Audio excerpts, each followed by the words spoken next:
Progress. Welcome everyone to the Tuesday, June 14th, 2022 City of Cupertino Planning Commission meeting.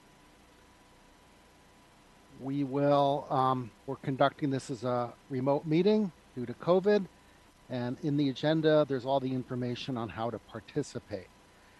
May we have the roll call, please? Sure thing. Commissioner Kapil? Yeah, present. Commissioner Saxena? Commissioner Wong? Vice Chair Maripata? Here. Chair Sharp? Here. Okay, great. We do have a quorum and the others may be joining momentarily. Our first order of business, we have two approvals of minutes. One is from Vikram is here, so. Okay, great. We have April 26th minutes to approve first. If you look at the agenda, there's a link so you can look over those minutes for a second and see if there's anything incorrect that you would like to correct. And I am doing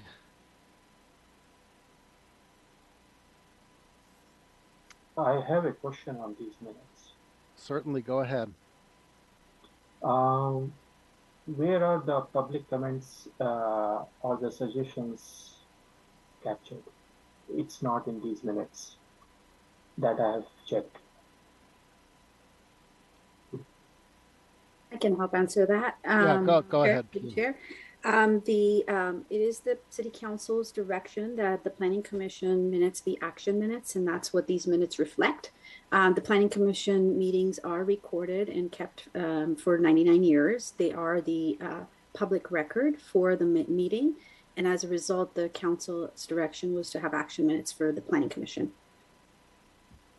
There were comments which needs to be adhered when those housing site elements were to be considered, because we considered many of them and city planner agreed on certain things which were asked. Those are in the meeting, in the recording, yes, and that is going to be incorporated in the final recommendations that come from staff.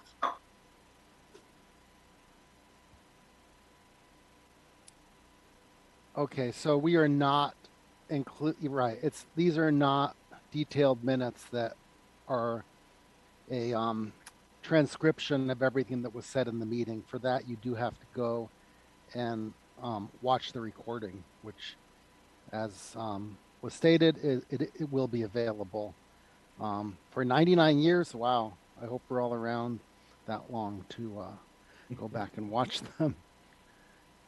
Are there any other questions? If not, I'll make a motion to approve the minutes of April 26th and look for a second. I'll second. Okay, can we have a vote, please? Before I do see that we have someone from public comment. I don't know if you'd like them to. Oh, sure. I forgot. You are definitely able to comment on the minutes. I never. It disappeared, but I did see a hand was raised from. Oh yeah. I think they're probably getting ready for oral communication. So. Got it. Okay, so yeah, can we have the vote on the minutes of April 26th, please? Okay, Commissioner Kapil.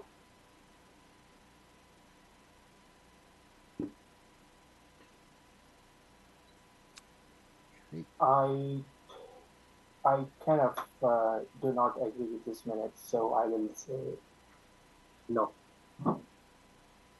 Commissioner Saxena? I vote yes. Commissioner Wong? Vice Chair Maripata? I will abstain because I wasn't in the meeting. And Chair Sharp? Aye.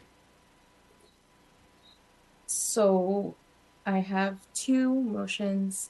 I'm sorry, two abstain, no, and absent. So that would be approved.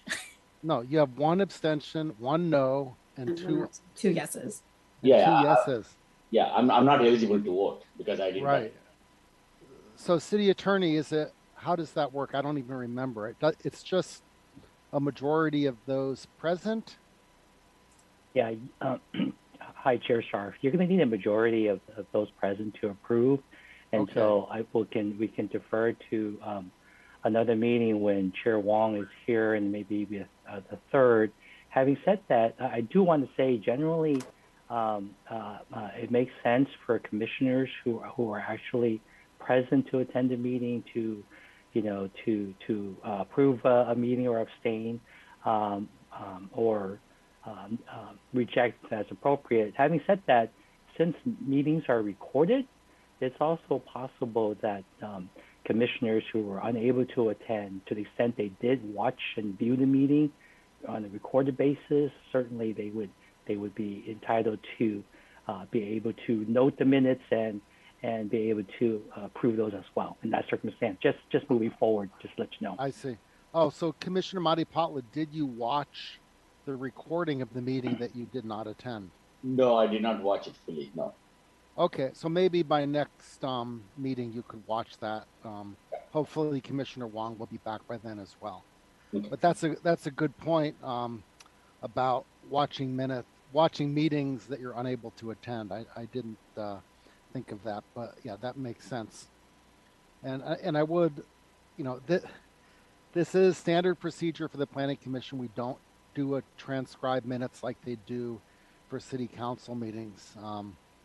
And I don't think we have any plans to do that. That would take a lot of staff time. It's not transcription. You have to actually note the important points being raised at that point. So I don't see that here. So for that reason, I do not agree with the minutes. Okay, thank you. Okay, can we move on to the minutes of the May 24th meeting? So I will make a motion to approve those minutes. I second that. I was in that meeting. Right. Okay. So can we have a vote on that, please? Commissioner Kapil, Yes. Commissioner Saxena, Ben? Commissioner Wong, Vice Chair Matipatla, Yes. Chair Sharp. Yes. Minutes are approved 4-0-1. Wonderful. So do we have any postponements? We do not have any. Okay, we are on to oral communications. This is the time for members of the public to speak on any topic that is not on our agenda. If it's an agenda item, please don't raise your hand. If it's not on the agenda, this is the time. You'll have 3 minutes. You can also email your comments to planningcommission@cupertino.org. And there was one, Syra, who reads the ones that are sent in? Do I read them or do you read them? I don't, I'm not sure about that. I do have the email here. I received that email too. Okay, I don't mind reading them. Okay, that's fine. But first we'll go to members of the public and that are on the call. And first we have Connie Cunningham. Welcome, Connie. And you'll have to, okay, you're unmuted. Go ahead. Good evening. Thank you. Syra, I just sent a message in with some photos on it. If you could just scroll them through as I'm giving my comments, that would be great. And there's when you get to the 4th one, which is with the pride flag, you could just leave it on that. Okay? Okay. Okay, good evening, everyone. Chair, Vice Chair, Commissioners, staff, and everyone who is at this particular meeting. We inhabit a special time in history, 2022. On June 7th, 2022, the Cupertino City Council issued 2 proclamations.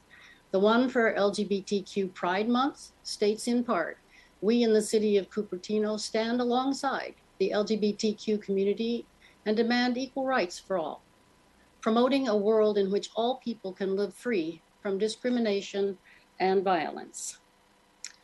The one for the Immigrant Heritage Month states in part, The role of immigrants in building our nation has frequently been overlooked and undervalued throughout our history and continuing to the present day. People like us, we are focused and energized by proclamations for the symbolic power of their words. We are also focused and energized at the raising of the pride flag for its symbolic power. Symbols are important. It is how these symbols move us to action that gives meaning to our lives. Cupertino has before it a great opportunity for taking action. How? By planning for homes to house people of all incomes and abilities in safe and decent housing. By planning for housing that will show Cupertino's commitment to affirmatively furthering fair housing goals. By planning for 4,588 plus a buffer of homes to be built in the next 8 years. Read these proclamations. Watch the pride flag raising. These 2 photos of the council were published by the city to show their commitment to LGBTQ people and immigrants. Take in what that means for our community. What can you do? At the Planning Commission meeting later this month that discusses the housing element, do these 3 things. Expand the number of sites being considered. Reject the sites that would kick hundreds of people out of their existing homes. Write land use policies that make it possible to build multifamily housing. These are all within your authority. With proclamations and photos, the City Council shows that it wants us to discuss the housing element that plans homes for our residents. What can you do as the Housing Commission? Begin tonight to enable homes that will meet the needs of all residents of Cupertino. You inhabit a special time in history. Dig deep. Do the right thing. Thank you for your time. Okay, thank you, Connie. Now we are on to Jenny. Welcome, Jenny. Thank you, Mr. Scharf, Mr. Chair. Hi, I'm Jennifer Griffin, and speaking on the housing element, there is a drama going on in Southern California. I'm learning about SCAG, SCAG, which is equivalent to our ABAG up here. And if people weren't aware, Southern California is about 6 months ahead of us in their housing element drama. And many of the cities in Southern California were not certified by HCD. They have resubmitted multiple times. HCD holds the guillotine basically over them and will not certify them. We have questions about the legitimacy of HCD doing this. It's very strange. But what the problem is that HCD is saying that if Southern California, this is probably 250 cities, do not get their housing elements passed by HCD, they are going to have to rezone many thousands of acres by October 31st of this year. And HCD again holds the guillotine over them. This is fascism. This is not the way that California should be run. These are things that are happening like SB 9 and SB 10 and this outrageous RENA numbers with the housing element, where you have HCD, who is run by someone that hasn't even been elected yet. He was appointed. You don't, this isn't the way to run the state. And I am scared to death that they are going to go for every state and the federal. Right now, I believe that groups are trying to get HCD to back off and give them more time. But yet what happens is the public gets yelled at by HCD and some of these, quote, charity groups and the tech companies if we say anything about it. Well, believe me, I know my history. I know World War I. I know World War II. And when fascism comes like this is what's happening to our state. I don't think that this can continue this way. They have to get HCD under control. These laws were not voted on by anyone. They were passed by a secret group. That's all I can say about that. But, you know, we're going to be stuck in the same situation up here if we don't. So my problem with this is we all know what Putin is doing, but is this what's happening in our state? HCD has no right to demand this. You cannot rezone the state this way. Thank you, Jennifer. You're out of time. Okay, next we have Lisa Warren. Welcome, Lisa. Thank you.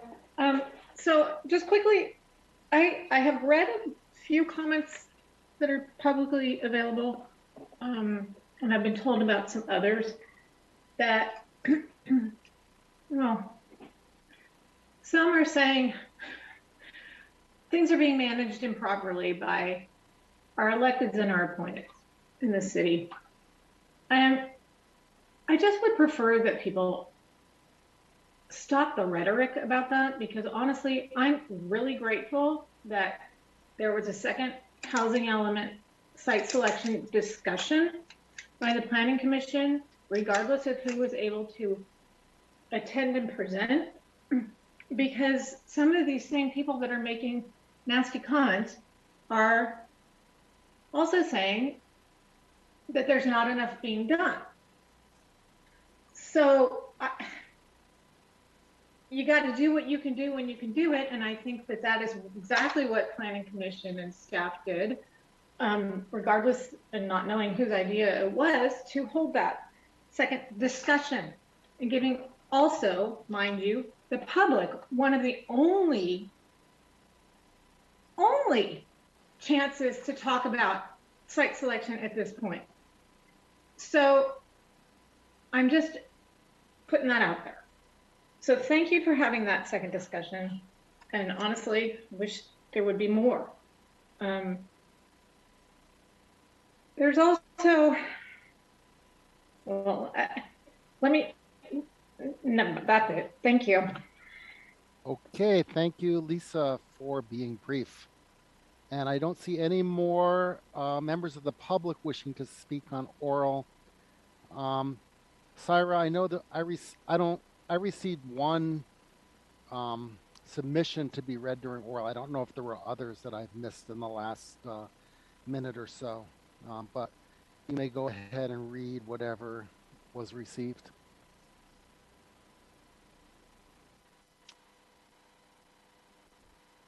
Can everyone see that okay? Yeah. Okay, so this, I just double checked and this was the only item that I received. So I'll go ahead and start reading. Go ahead and read it for up to 3 minutes. If it's more than that, then just stop at the end. Okay. Stop. Okay, go ahead.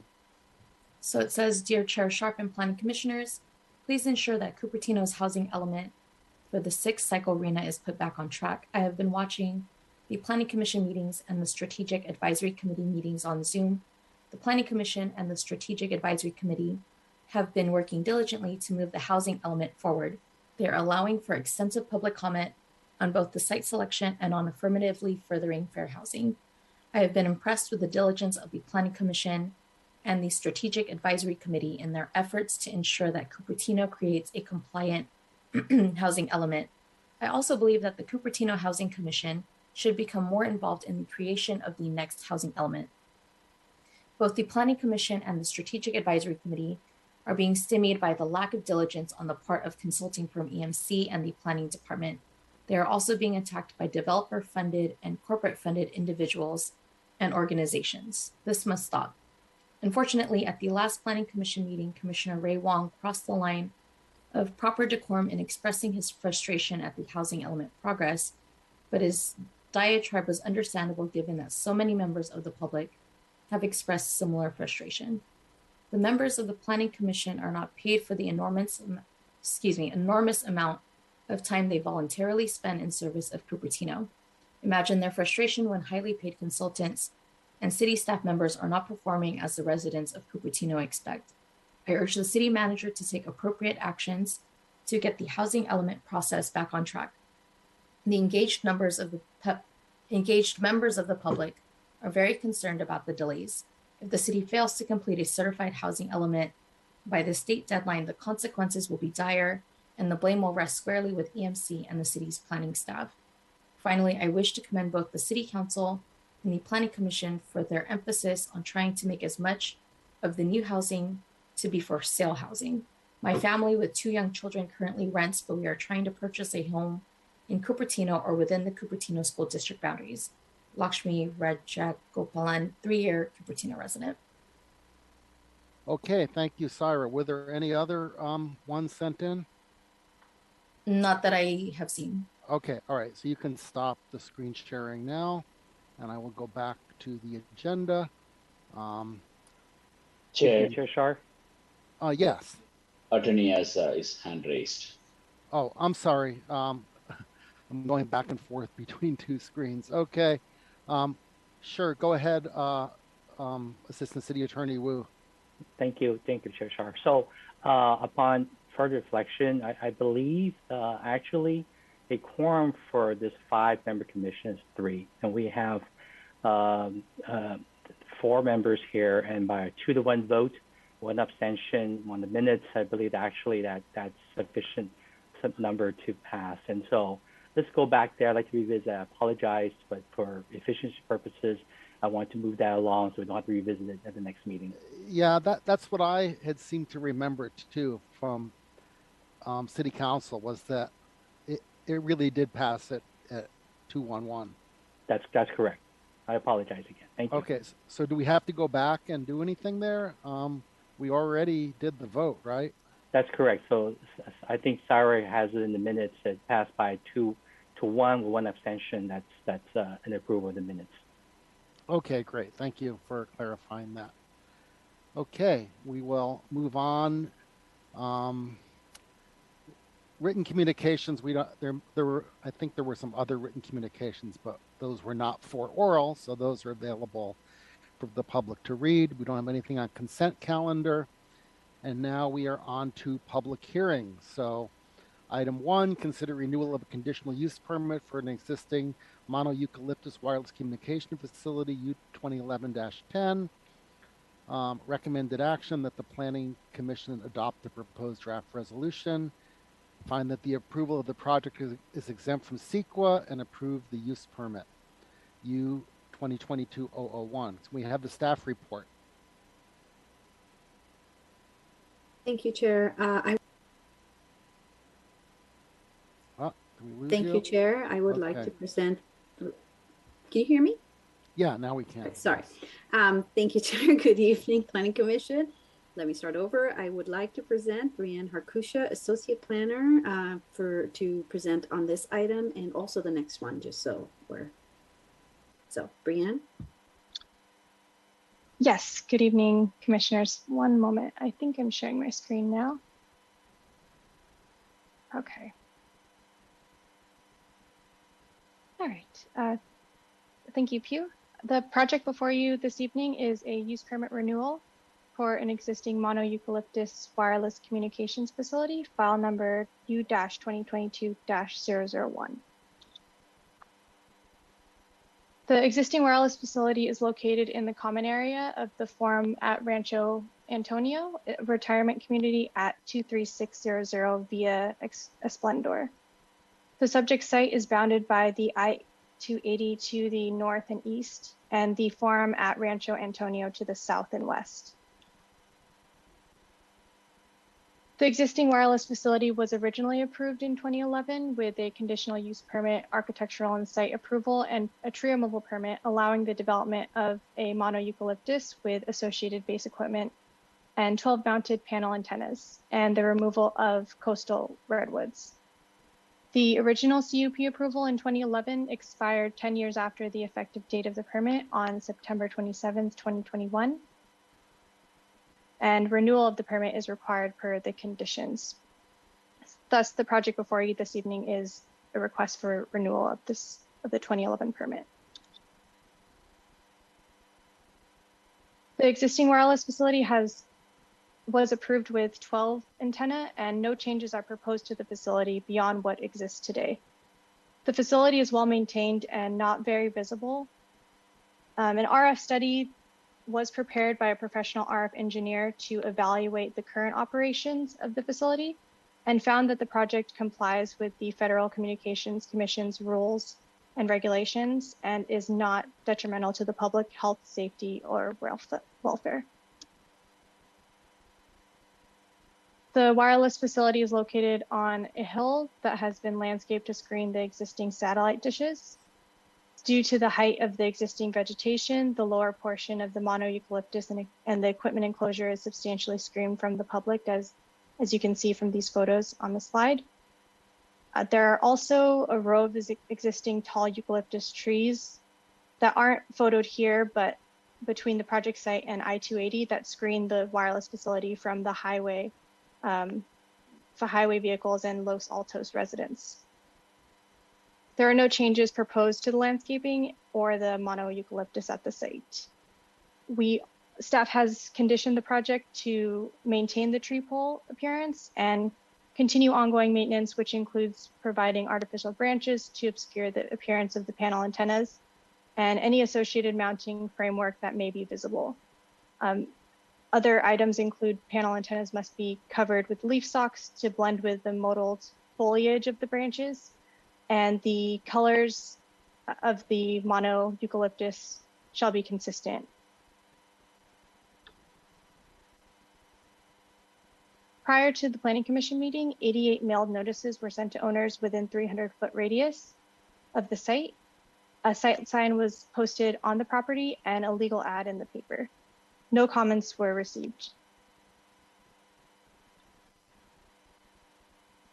Staff has also added a condition of approval to this use permit, requiring that the applicant apply for a renewal of the use permit after 10 years, at which time the city may review the state of the wireless communication technologies, camouflage technologies, and maintenance to determine if visual impact of the facility can be reduced.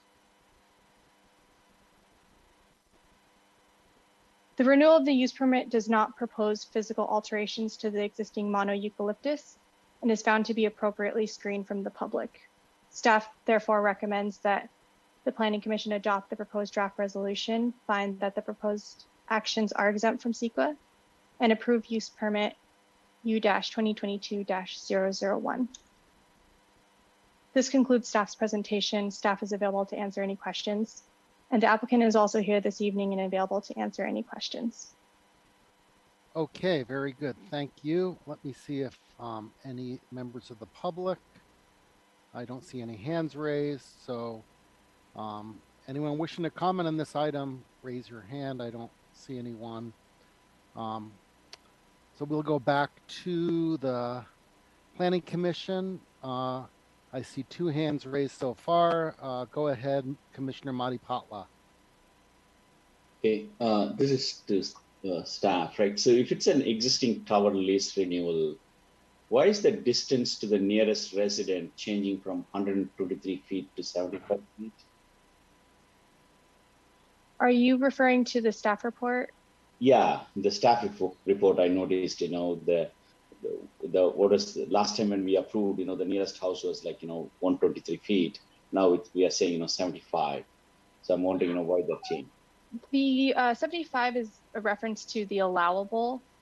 Oh, okay. So that's the per the code. The municipal code requires 75, but it's already 123. That's what it means. That's correct. Okay. So I misread it. Okay. So let's see. So the permit expired on September 27, 2021. Is that still operating? Is that cell tower? Yes, the cell tower is still operating. The renewal of the use permit, it expired, but this is the request for renewing the expired use permit. Right. So don't we expect the lease renewal to occur before the expiry of the previous one? So otherwise, how do we account for this 6-month gap? Is there a legal requirement that says, you have to renew within this time frame? Or they could have gone like this, for another 2 years, right? I can try to help answer that through the chair. Pugh Ghosh, planning manager. The lease, this is on private property, so the lease is on a different schedule potentially than what the conditional use permit is on. And yes, there is a 6-month gap, and yes, they could have potentially gone on for a couple of years, but they would not be able to acquire building permits and other such requirements from the city in order to be to have permitted structures, and therefore they were required to come in to renew their antenna CUP. Oh, so if they don't require to do any modification, they could have gone on with the expired condition potentially for another 10 years, right? Potentially, yes. Interesting. So it's interesting. So one comment, and I'll wrap it up with that. So given the amount of feedback that we got on the micro cell towers that are being installed all around the city, right? I'm surprised that we didn't get any single comment from 88 public outreach, right? So it could be because it's an existing tower, maybe the case, but certainly my thinking is hey, our public outreach is checking the box in terms of meeting the legal requirements and all that. Somehow we are missing the mark of getting real comments from public. Not sure what can be done about it, but at least that's an observation, right? Because we heard a lot of comments on the cell towers, the micro cell towers that are being put on, right? So zero comments on this, a little surprising. Thank you, Chair. Okay. Next is Sanjeev. Go ahead, Sanjeev. Yeah, so it looks like information is missing in this. First of all, leasing a site does not allow a technology to operate because the property on which it is installed, technology has a different implications. So I disagree with Piu's comment on that if you have a lease available on it, so you can actually mount the antenna, but you cannot operate it. Second thing, in this presentation, what is missing is the density. So distance is probably okay, but as you know, the 4G, when we went from 4G to 5G, the density of the radiation from these antennas, wireless antennas, increased significantly because they are very unidirected to a user or cell phone. They have a technology in 5G. So what that means is that in a given area, a small square meter or whatever, the number of users increased significantly for the same amount of same antenna. So what it would have made sense to have here in this table, which you presented, to have a density around that antenna. Did it remain same, or did it the implication of the 5G or whatever the technology they are using, which is not even mentioned here, that has any implication on that? So basically that radiation level changes even though you keep the antenna same, keep the everything same basically. So I'm just wondering that where is that information? Because what we are concerned here is that the public safety based on the radiation level. So that radiation level is not even mentioned in this slide. So what can you deduce from it? I don't know. I mean, just having a distance is meaningless. Basically, just unless you define how many people who are serviced around that antenna in a given square meter, we do not know whether the same antenna was servicing some set of people, some density around that thing. Now it is servicing much larger density. So it has some implication because it is a lot of people are getting affected because of that same antenna. You need not change anything. You just change the wireless technology. Okay, so, maybe you can let the applicant answer those questions. Chair, if I may, just one quick sure. thing. The RF study that was prepared, we're kind of bound by the FCC's rules and regulations on how we can measure radiation and what the thresholds are for radiation and safety. We cannot go anywhere beyond that. I do want to put that out there. However, if the applicant is here, maybe they can also respond to it, but I'm pretty sure they will also rely on the FCC rules and regulations. But where is the radiation level mentioned here? It is in this. It is an attachment to the staff report, Brianne. I didn't see anywhere. Can you point out? It's included as attachment 4 of the staff report. Yeah, it's there. I've seen it. Yeah, it would be nice to know is since this was installed, what have the changes been made? Has 5G low band been added to that? 5G C-band? What have the changes been? And also, which carrier or carriers does this fake tree serve? And I This, believe yeah, AT&T. this is AT&T. But I think that the other questions, since I'm not as familiar and we don't typically look at that per the code requirements, I think the applicant can speak on that. Okay, yeah. Who is the applicant? Catherine Yes, Leal. All right, yeah, go ahead. Yes, I'm Catherine Leal. Thank you for hosting. I'm with Epic Wireless on behalf of AT&T. I don't totally understand your question, and I'll try my best to answer it. I think the ask was, what technology has changed since the tower has been installed with the modifications. That is something that we could have presented, but I wasn't aware that we were being asked to, and it's not in the standard RF report that is prepared by the RF engineer. That's not something that I could induce or provide by looking at a set of plans. Unfortunately, that is something that an RF engineer would have to be answering, because I'm just not qualified to provide that. Right. What is your position? I do the permitting on the behalf of AT&T, so I coordinate their permits and do site acquisition work for them. I see. Okay. Oh, Michael, I see your hand raised. Go ahead, Assistant City Attorney Wu.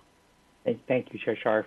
And so I think these are good questions that are being asked, but the FCC has very precise regulations as to the discretion that we have when there's a situation like this, which is essentially a request to extend an existing conditional use permit for another 10 years.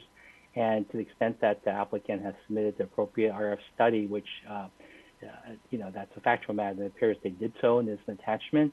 I think they've complied with their obligations. Okay, thank you. I had one other question. It said, I understand that things were mailed out to residents within 300 feet, but it was also mentioned that this was published in a newspaper, and I'm wondering which newspaper this was published in. Can anyone answer that? Because I know, I don't think the Cupertino Courier exists anymore. Sarah can help us with that, but I do believe the Cupertino Courier publishes every Friday, and I believe really, I have not seen one in more than a year. Okay, Syra, can you tell me where this was published? Yes, I can go ahead and confirm that that was published in the Courier. Okay, does that qualify as a newspaper of general circulation? Because yes, it does, sir. How does that qualify still? That is the city clerk's and determination that it is a newspaper of general circulation. All right, well, I'll accept that. I just wish we would look into this, because I know my neighbor actually loved that paper, and she's asking, why doesn't it come anymore? And I said, I don't think they publish anymore, but apparently they still do. Is it only online, or do they print it as well? It is my understanding that it's still printed publication. Okay. All right. Very good. Okay. Let me go back to the agenda. So, yeah, I will make a motion that we renew the conditional use permit for the existing monoeucalyptus at application U-2022-001, and that we find the project is exempt from CEQA and approve the use permit. Is there any second? I do have one question before. Oh, go ahead. I raised my hand. So to the applicant, so we are approving conditional use permit based on the RF study done now. But then I presume, over the course of 10 years, there'll be equipment changes that happens, either for new technologies and, whatever. So is there a requirement to do RF study every time, there is an equipment change or a technology change? Not to my knowledge. Typically, it is asked in the planning phase of these projects. I'm just trying to see, what's the process, the checks and balances to make sure that, the study done now holds true for next 10 years. It would only hold true if there was no modifications done to the facility. I mean, some modifications proposed to the facility don't necessarily modify the antennas or the technology. Sometimes there's other equipment like RUs or batteries that they're swapping out, or power cabinets. I don't really know how to answer your question. That would be something I would think would relate to your policy. Well, I I've can never help him for that. been require it in the building phase. Personally, it's typically just been in the planning phase. I can help try to answer that through the chair, if I may. Of course. There's a new RF study that is required anytime an antenna is replaced or installed on the facility. But not if there are no changes to the facility itself, which is part of the reason why we have a 10-year expiration on it, because we want to make sure that everything is up to par. Okay, thank you. Okay, Sanjeev, go ahead. No, I did. Oh, you're not done. Okay. Yeah, just hold on. So yeah, I did see why 10 years, because I believe, the technology changes and also, we may change, the aesthetic requirement and all that stuff. But I did not see anywhere mention of, if they change the technology because, right within the 10-year window that they are required to do a RF study, that part I didn't see. So I'm glad to hear that we have that requirement whenever the equipment change. Let's make sure that the conditional approval permit includes that, right? Because we don't want this to be one and done, and then and then something disastrous happen later on, and not be able to hold them accountable for the same levels that we approved the permit for. Okay, yeah, and as the city attorney pointed out, we're very limited to what we can do. We, no matter what, how some people feel about the health effects of 5G or even 4G, that is not something we can consider at all. All right, go ahead, Sanjeev. Yeah, I actually, Moni's comment was very appropriate about the next 10 years, and it makes a lot of sense in the sense because reason is, as far as I know, 2023 there is a 6G rollout, and the radiation levels will be very different from what they are for the 3 bands of 5G. So given that, this study is very much as on date. What we are proposing, and this only what our city attorney is saying is only applicable if this radiation levels remains same for the change in technology in the next. We are giving a permit here for 10 years. And 10 years, we expected to change this technology by within the next 2 years or something like that. So given that, unless this is the provider sticks to the fact that whatever the study and radiation levels it has quoted here in this attachment, which I have read it now, it adheres to that in the next whatever changes they bring about in the wireless technology, this will be good that way. That just a comment. So it has to be conditional approval. So I think Pew mentioned that they cannot do any changes to the antennas with this renewal. If they did that, they would have to come back again. Now, the question is, can they keep the same antennas and change something else that increases the levels? Yeah, we need to go by the radiation level, what the numbers they have quoted, right, in this fourth attachment. So if they keep it, whatever they do, doesn't matter. They go 5G, 6G, or 7G, or whatever. As long as they stick to these radiation levels, it is fine. Okay, thank you. Anybody else? of the panelists want to speak on that? So there is a motion. There is not a second yet. Can I have a second? Yeah, I second it. Great. May we have a roll call vote, please? Commissioner Kapil, Yes. Commissioner Saxena,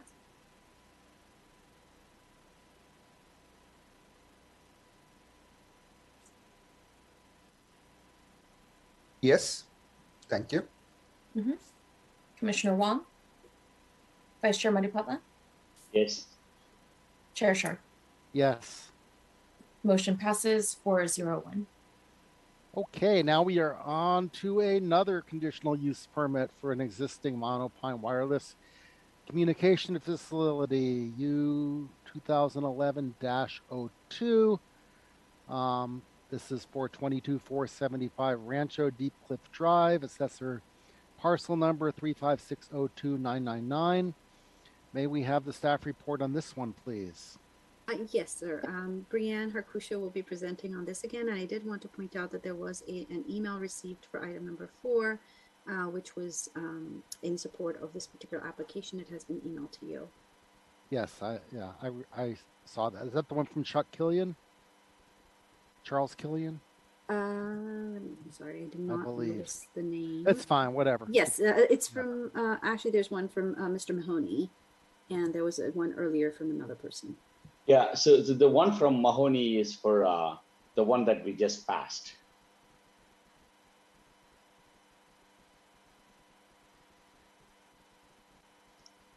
Okay, the one from Mr. Mahoney is for Rancho Deep Cliff, sir. Oh, right, that's, yeah, he lives in that area. Yes, okay. Thank you. Okay, thank you. The project before you this evening is another use permit renewal for an existing monopine wireless communications facility, file number U-2022-002. The existing wireless facility is located in the common area of the Rancho Deep Cliff community, and the site is bounded by apartments to the north, a Rancho Deep Cliff single-family residence to the east, single-family residences to the south, and Stevens Canyon Road to the west. In 2011, the existing Verizon Wireless was approved with a conditional use permit, architectural and site approval, height exception, variance, and tree removal permit, which allowed for the construction of a 70-foot tall monopine with associated base equipment, six mounted 64 tall panel antennas, reduced setback of 8 feet from an abutting residential property, and a tree removal. In addition to that, the co-location of an AT&T wireless facility with 12 panels was also approved in 2011 through a separate submittal of a conditional use permit, architectural and site permit, variance, and tree removal permit. The AT&T use permit approved in 2011 expired 10 years after the effective date of the permit on October 21st, 2021, and renewal of the permit is required per the conditions. Thus, the application before you this evening is renewal of the expired use permit. The existing wireless facility was approved with 18 antennae, and no changes are proposed to the facility beyond what exists today. The facility is well maintained and blends between redwood trees. An RF study was also prepared for this project by a professional RF engineer that evaluated the current operations of the facility and found that the project complies with FCC rules and regulations and is not detrimental to public health, safety, or welfare. The wireless facility is located on a moderately sloped area with landscaping to screen a portion of the existing antennas and pole-mounted equipment. And due to the height of the existing vegetation as well as the topography of the site, the lower portion of the monopine and the equipment enclosure is substantially screened from public views from Stevens Canyon Road. The upper part of the monopine blends with the existing trees on site, as you can see in the first photo. No changes are proposed to the landscaping or monopine at the site. Staff has also added a condition to the project that the applicant maintain the tree pole appearance and continue ongoing maintenance. which includes adding artificial branches to obscure the appearance of the panel antennas and any associated mounting framework that may be visible. Panel antennas must be covered with leaf stalks to blend with the mottled foliage of the branches, and color shall be consistent with the monopine tree design. Prior to the Planning Commission, 140 mailed notices were sent to owners within 300-foot radius of the site. A site sign was posted on the property and a legal ad in the paper. 2 public comments were received in support of the project, as Pew mentioned, and were provided to the Commission as a desk item. A condition of approval has also been added to require the applicant to apply for a renewal of the use permit after 10 years, at which time the city may review the state of the wireless communication technologies, camouflage techniques, and maintenance to determine if visual impact of the facility can be reduced. The renewal of the use permit does not propose physical alterations to the existing monopine and is found to be appropriately screened from the public. Staff therefore recommends that the Planning Commission adopt the proposed draft resolution to find that the proposed actions are exempt from CEQA and approve use permit U-2022-002. This concludes staff's presentation. I'm available to answer any questions, and the applicant is also here this evening and available to answer any questions. Okay, very good. I have a question for the city attorney. I think we've been doing this kind of wrong. I believe with Rosenberg's rules, there's supposed to be a motion before we discuss the item. Is that accurate? That's an interesting question, Chair Sharp. I'm not familiar with the rule requiring a motion prior to discussion. Okay, very good.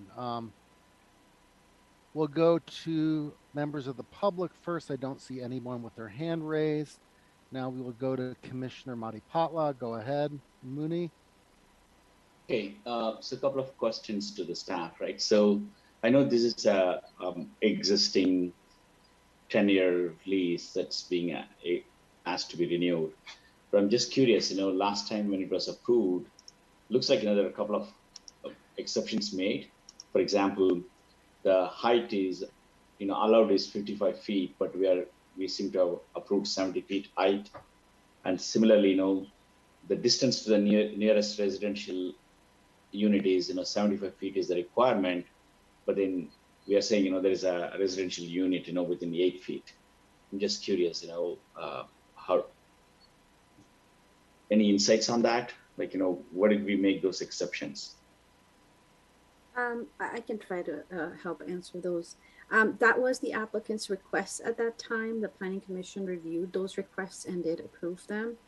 With regard to the 8-foot setback from the nearest residential property, this antenna is located within an R1 cluster zone, so the homes are clustered, and it is located in the common space for the development. And it was a decision by the HOA and was supported by the development at that time to have the antenna be installed in this location. And no comments or objection from the residents that's living in that 8 feet distance from this antenna? No, not at that time that I'm aware of, no. Okay, not now either? No, we have not heard from them now either.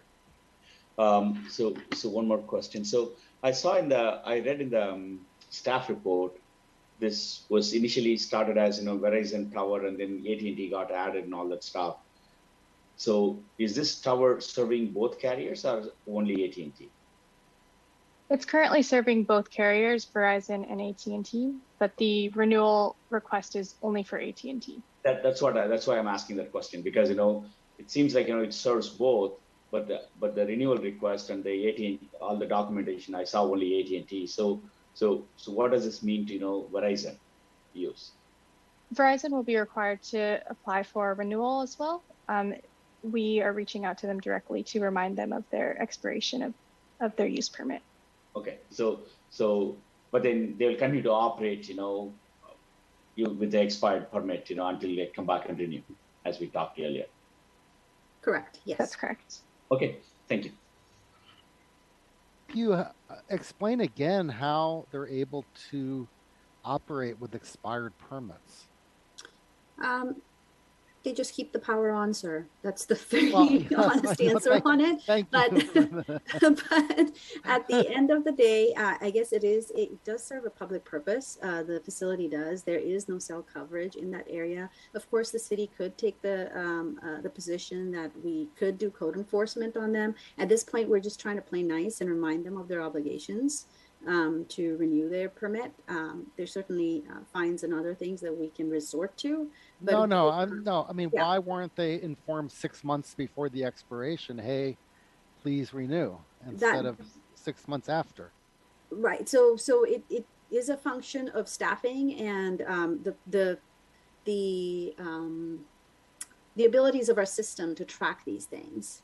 Without having that ability, it is hard to kind of remind people that their permits are expiring. So, Okay, so we need a software system that just tracks when things are approved and when they're coming up for expiry, and and send a notification. Right. Exactly. Hard You to know any believe software that engineers, sir? Well, I think our TIC commission could help us with that. But anyway, next we go to Sanjeev, who has his hand raised. I will lower Yeah, Go ahead. the big question is that I looked up the radiation report for the previous one and this one, and you know what? Their numbers are identical. So uh,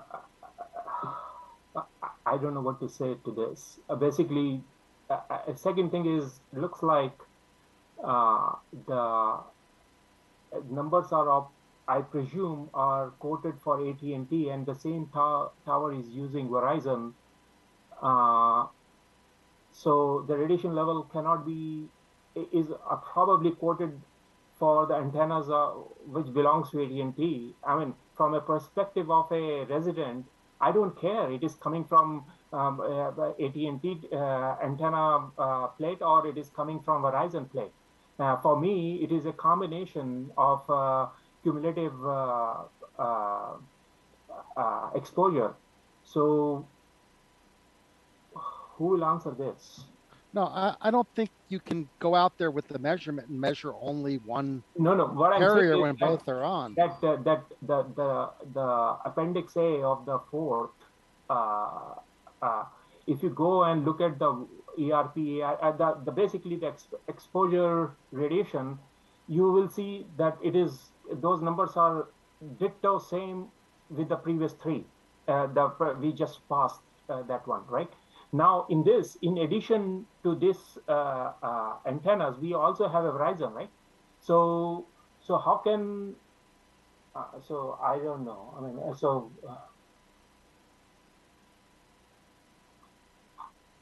They both had Verizon. So what? no. But my point is that the Verizon you're saying they have not come to for renewal, right? So these numbers are primarily generated for AT&T because the carrier is written AT&T on the column number 2.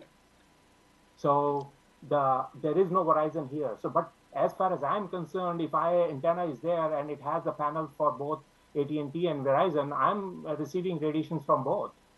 So how can this report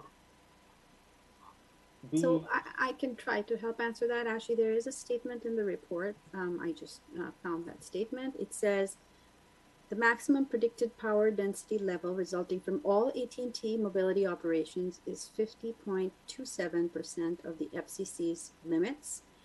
Based on the operating parameters in Appendix A, the cumulative power density level at this location from all antennas is 50.433% of the FCC general population limit. So it does reflect that.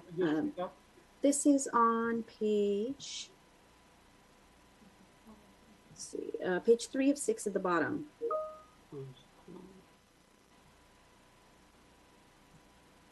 From all, okay, I believe you. I can't see this right now, but I believe that if you. So there are, if you actually notice at that at the bottom of Appendix A, it doesn't say what the carrier is. It says carrier is unknown, but that unknown carrier is Verizon. On the so unknown is Verizon. That's what you're saying. Okay. Yes. Right, because there's only two. Yeah, T-Mobile's not out there, and so Verizon's the only one left. The page number you referred, is that on the staff report or the EME? It's page 3 of the attachment, sir. Attachment 4. Yeah, attachment 4. Oh, the EME. Okay. So it says that cumulative power density at this location from all antenna is 50.433% of the FCC general population limit. So probably that is good enough, I think. Okay, seeing no more hands raised, I will make a motion for the renewal of the conditional use permit U 2011-02 and find that the approval of the project is exempt from CEQA and approve the use permit. Is there a second? I'll second. All right, let's have a vote, please. Just want to confirm that that was Vice Chair Maripala, that was seconding. Yeah. It was, yes. Thank you. Okay, Commissioner Kapil? Yes. Commissioner Saxena? Yes. Commissioner Wong? Vice Chair Maripatla? Yes. Chair Shar? Aye. Motion carries 4-0-1. Okay, very good. We are on to item 3.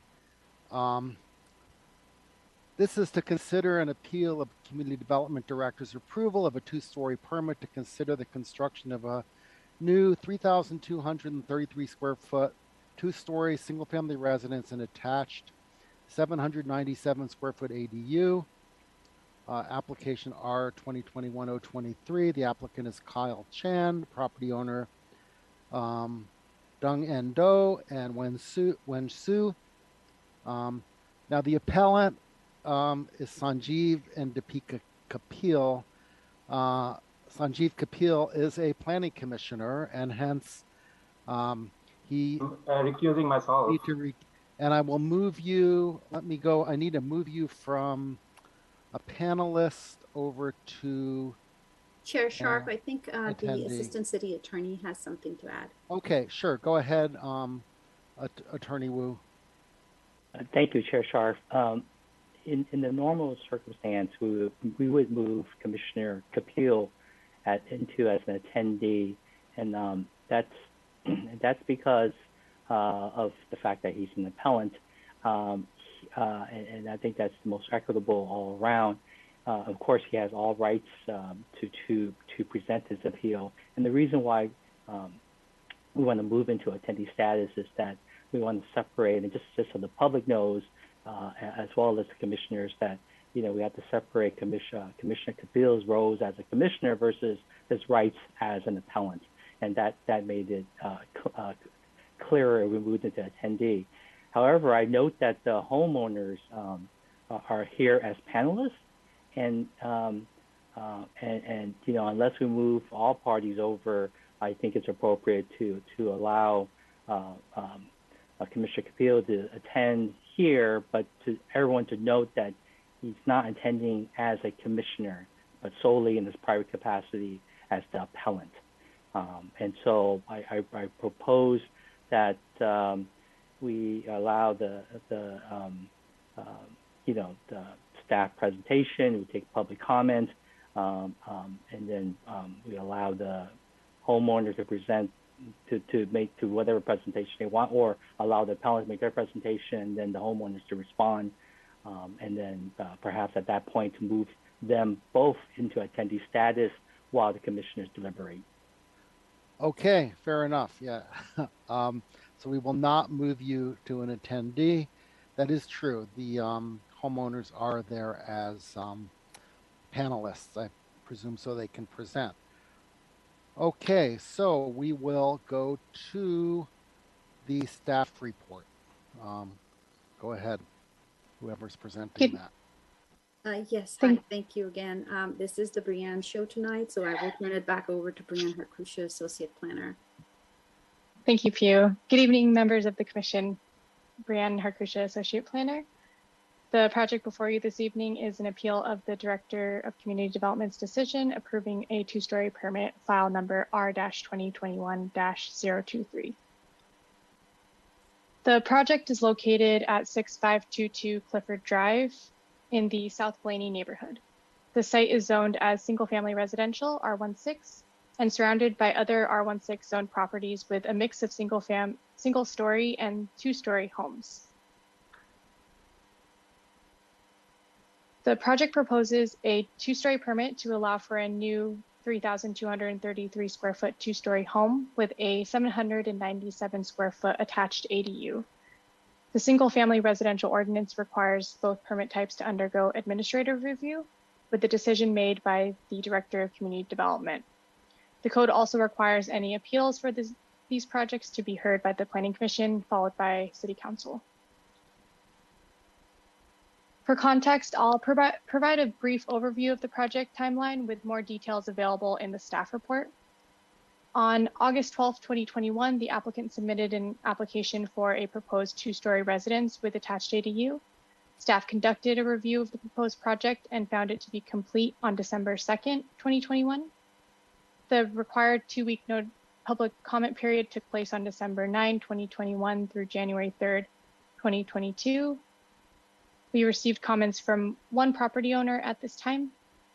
The comments included concerns about the development of a two-story home in the neighborhood, setbacks for the residents and ADU, privacy impacts of the two-story windows, and sizes of the windows. Staff responded to the comments and included a summary of comments and responses in the action letter. In response to the comments received, the applicant also revised the project design to propose frosted glass for the two second-story windows on the right side north-facing elevation. The Director of Community Development then approved the revised design on January 31st, 2022. An action letter with the Director's decision and conditions of approval was sent to the applicant, property owner, and public commenters. Staff received one appeal of the Director's decision during the subsequent two-week appeal period. Staff received an appeal from the property owner at 6544 Clifford Drive, and the appellant property is shown highlighted in yellow, with the 6522 Clifford Drive project sites shown in red. While detailed information is provided in the staff report, the next slides will summarize two different bases for appeal with staff's response. The first basis of appeal is regarding the attached ADU. Appellant appeal provides several statements about the ADU, such as window placement for the proposed ADU impacts privacy and allows views to the backyard of 6544 Clifford Drive. Setback of PG&E pole is 5 feet from the ADU, which has been ignored on the plans. With the small setbacks, the ADU placement should be modified to avoid potential fire hazard as it's within close proximity of the pole. The 5-foot separation from the fence to the ADU would not adequately accommodate privacy plantings as proposed, and they pose a danger of falling. ADU developments are reviewed and approved administratively and are precluded from consideration in this appeal. However, a response to address each concern will be provided. The ADU complies with the ADU ordinance regarding setbacks, height, size of the ADU, which is less than 800 square feet, and parking requirements. Privacy plantings are not required for any first floor windows, whether as part of the principal or ADU proposal. The ADU plans are reviewed and approved by PG&E and other agencies prior to building permit issuance. So the existing 5-foot wide wireless clearance easement allows structures that are less than 15 feet in height to encroach into the easement area. The proposed ADU setback is 5 feet from the property line, with a max height of the structure as 14 feet 11 inches, which complies with this allowable encroachment.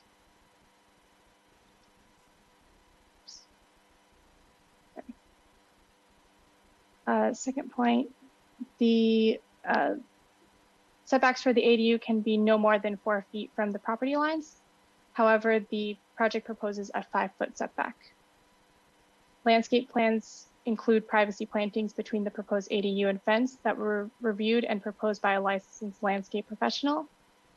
In summary, state law permits up to an 800 square foot ADU with minimum 4-foot setbacks, and with the proposed project does comply with the minimum development standards per the state. And further review of the ADU will be performed at building permit stage.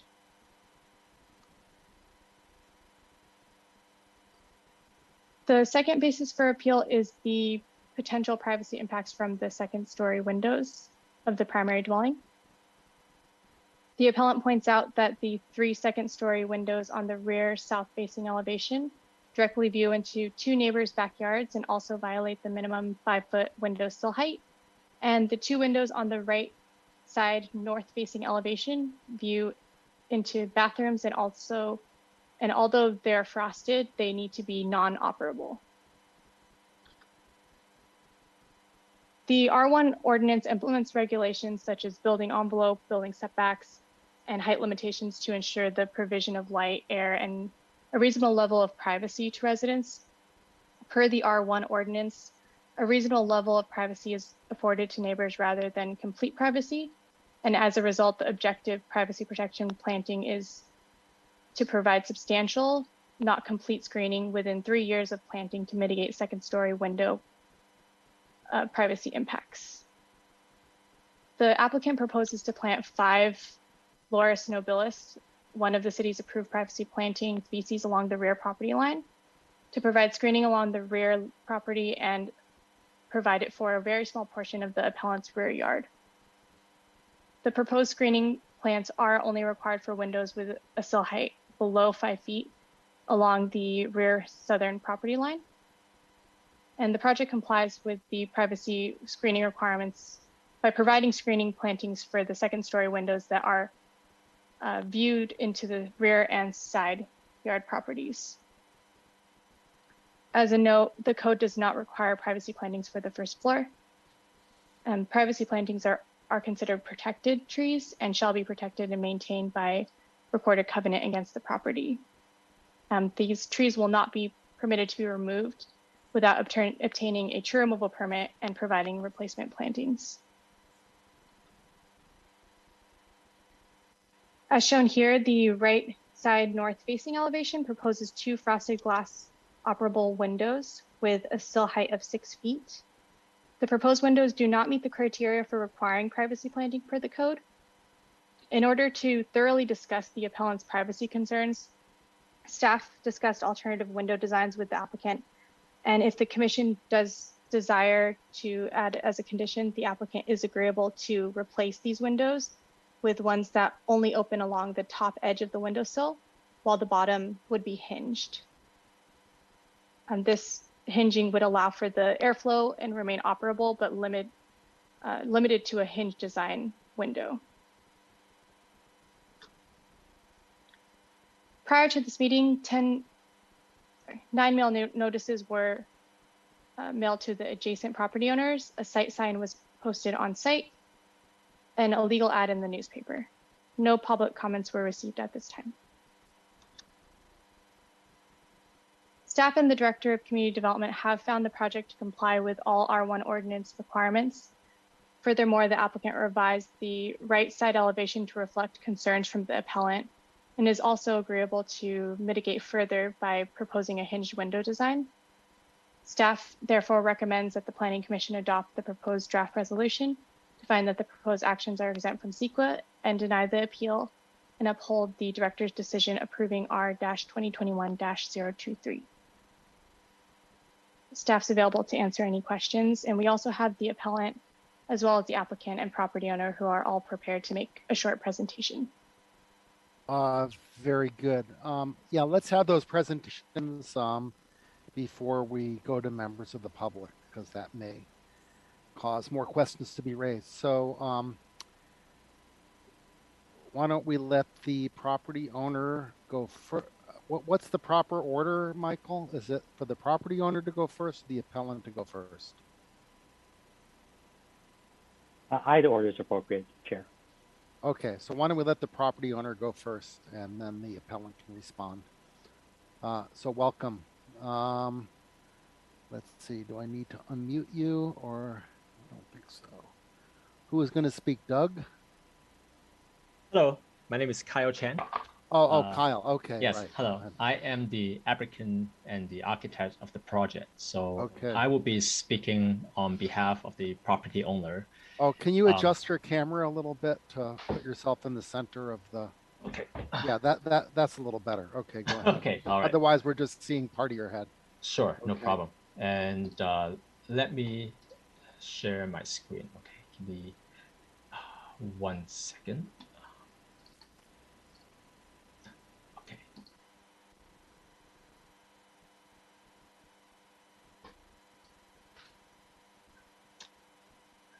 Okay, so it's actually a very quick presentation. I just want to cover a few points and a few backgrounds of the design from the architectural standpoint.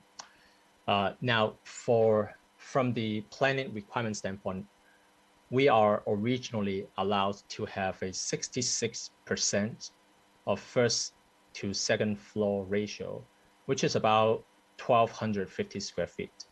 In this project, however, we choose to provide a much smaller footprint of the second floor, which is about 22.4%, 725 square feet.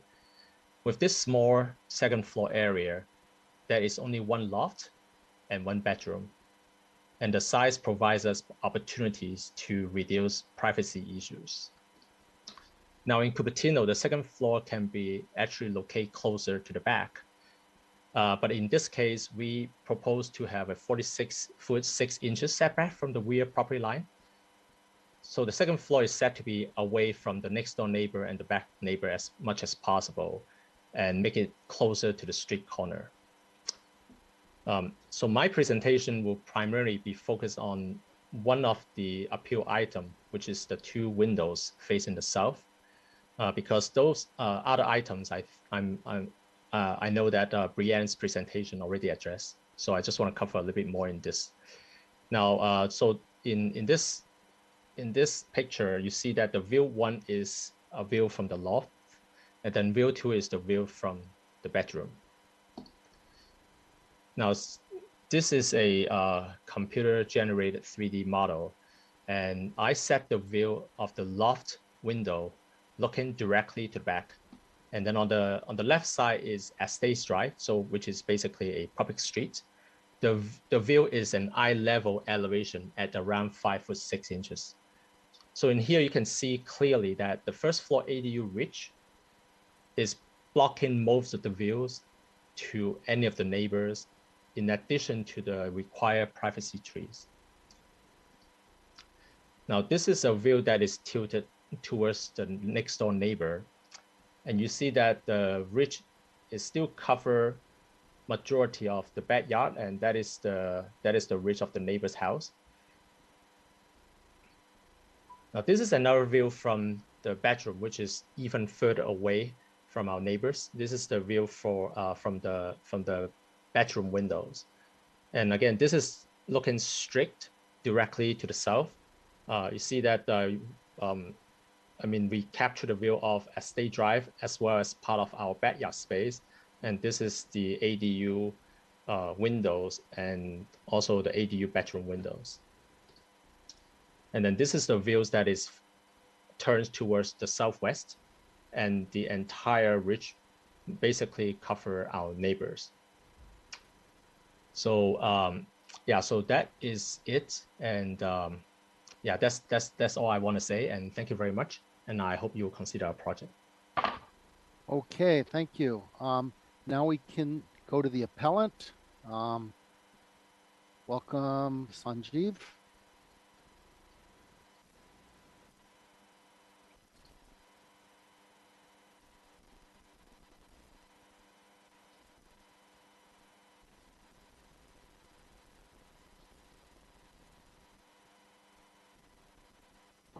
Okay, can you hear me? Yes, we can hear you now. Okay, I will let Deepika present this. Hi, good evening, planning commissioners and city staff and public. This is the appeal to reconsider the approval of the two-story building plan with ADU at 6522 Clifford Drive, presented by me and my husband Sanjeev.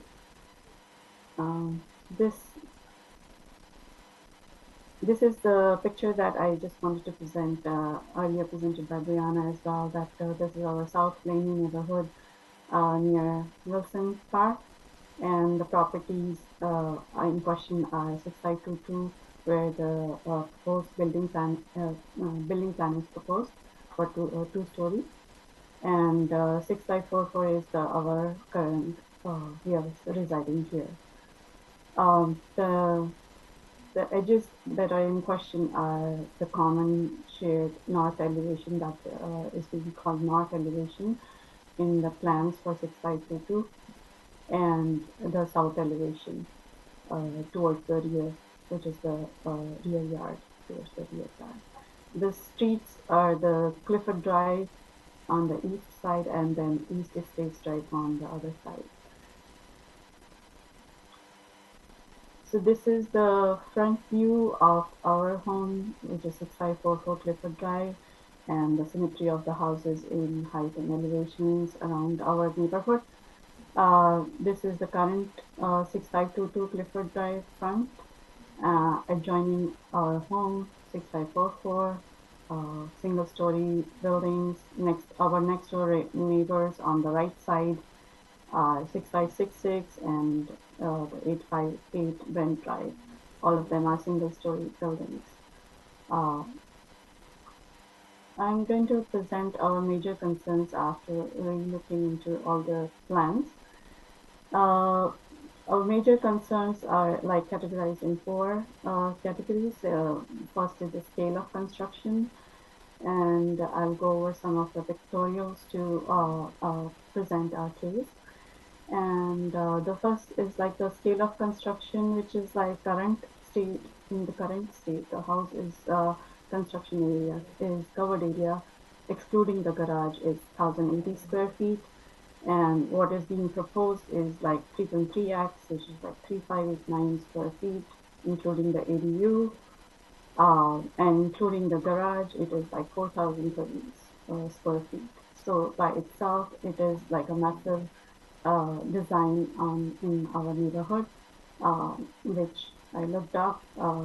This is all my understanding of the codes and things, so I might be not correct, but this is what I found, that we have to ensure a reasonable level of compatibility in scale of structures within the residential neighborhoods, and reinforce the predominantly low intensity setting in the community.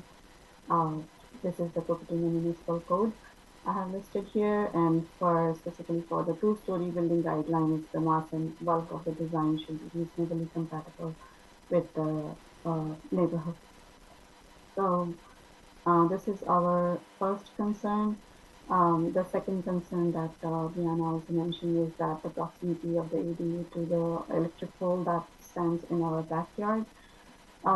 It puts the residents of the ADU in clear danger. The rear yard setback in a natural, like a single family home, is supposed to be 20 feet, but here we are looking in isolation, the regulations for the ADU and the single family home. So the setback has been reduced from 20 feet, which is required for a single family home, to 5 feet, which is probably 4 feet required for the ADU, but this is like an attached ADU. That was one of the questions I had. It shares the wall with the primary residence, so it becomes like a continuous structure. My question is why we are looking at it as a two separate isolated set of regulations, although we are calling it as ADU. So besides just that 4 or 5 feet required for the ADU, there was this section that it requires the side and rear setbacks are sufficient for fire and the safety, which I found, and setback rules cannot be interpreted in isolation of safety rules. That's what I would say here. We also want to have this presentation listed as a proof of notification to the city and to the 652 to Clifford Drive property owner, that in case of any mishap, future mishap, that because of this proximity of electric pole to ADU and its residents, that this will be a proof that we already had raised our concerns. Yeah, so this is important here because this will be used in any legal proceedings. In case any mishap happens because of the electric pole in inclement weather, it falls on the ADU, or anybody is hurt because of that, we will use this as a proof. So other thing is that this kind of like a sparking happened in like one of the years that we've been living here on the property. So it's not something that is not like it's not something that we can say will never happen. Okay, so the next concern, of course, is the privacy of the neighbors, and it's mainly because of the size of the project and the two-story structure of the building plan. Height of the windows, and some privacy issues are because the city guidelines are such that they do not consider everything in totality. That's what we think. Here I'm quoting the CMC, which is like provide a reasonable level of privacy to the individual residential parcels.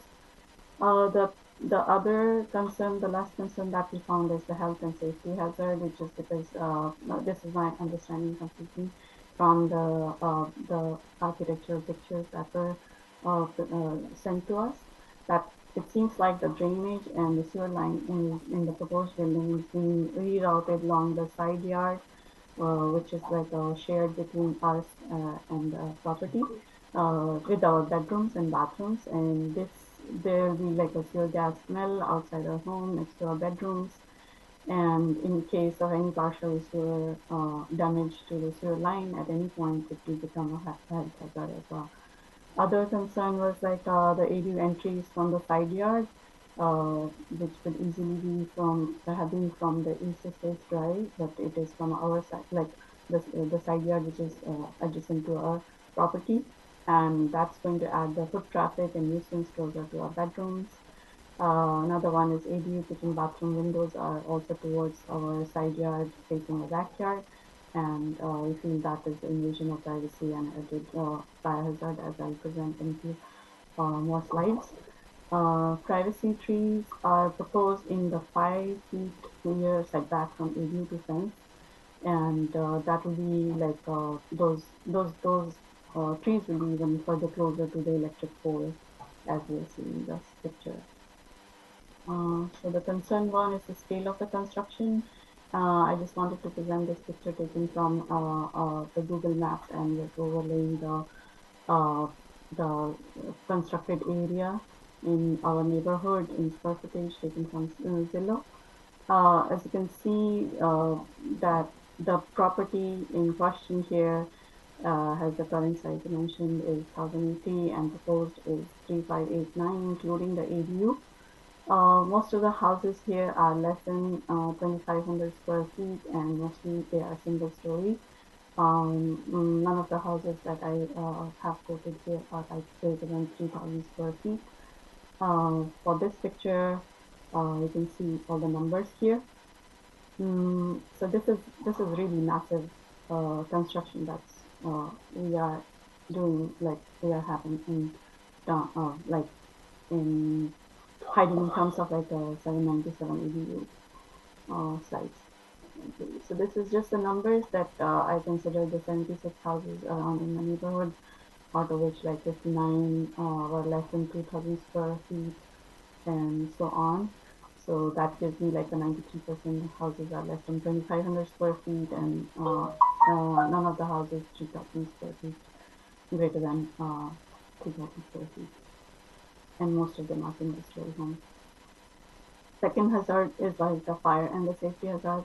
presented earlier is because of the poles, and this is the pictorial of the current the pole that we have in our backyard next to the fence. So this is the common fence on the side yard. The right side is 6x4 for our residents. So this is the current state of like the house next door, which is 6x32 Clifford Drive, and we share the side yard next to the ADU. The pictorial B is showing the current state, neglected state of the house next door. In our 16 years of residing at this property, we have never seen the house be occupied by the owners. It has been neglected in terms of like fence and landscaping or the backyard maintenance. And clearly, like this ADU is right next to the pole on the other side that I'll show in the next picture. And to give a perspective, this is the measurement I did for the pole to by 5 by 5 feet is only this much, kind of like the plant that we have in our backyard. That's how much is 5 by 5 feet distance from the pole. And here I'm just trying to show here that the pole is right there. This is the fence, and the ADU will be on the other side of the fence, and it'll be 5 feet away from here on both directions. And on top of that, I think the privacy trees are proposed to be placed in this rear yard. This is the rear yard, and this is the side yard. Okay.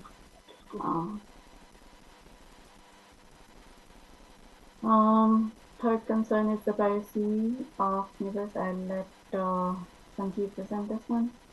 Yeah, so this is what I had already discussed with I think Brian in the past, and so maybe there is something so I'm just showing you on the side view of our on the left hand side. This is a 6 feet height fence, and as you know, on the left hand side is a proposed plan, and those are the windows which basically are they have a direct view of our bathroom windows. I don't care what the law says. This is not decent. It is a period. This is all I have to say.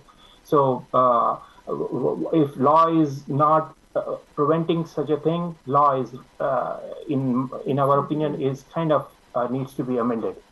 So this is one problem. Other problem, I noticed that this is our fence on, this is the basically south elevation. As you can notice that the floor to, this is a raised floor, and floor to the ceiling is 10 feet and 3 inches. And from there, they have 4 feet, the lower cell of this window.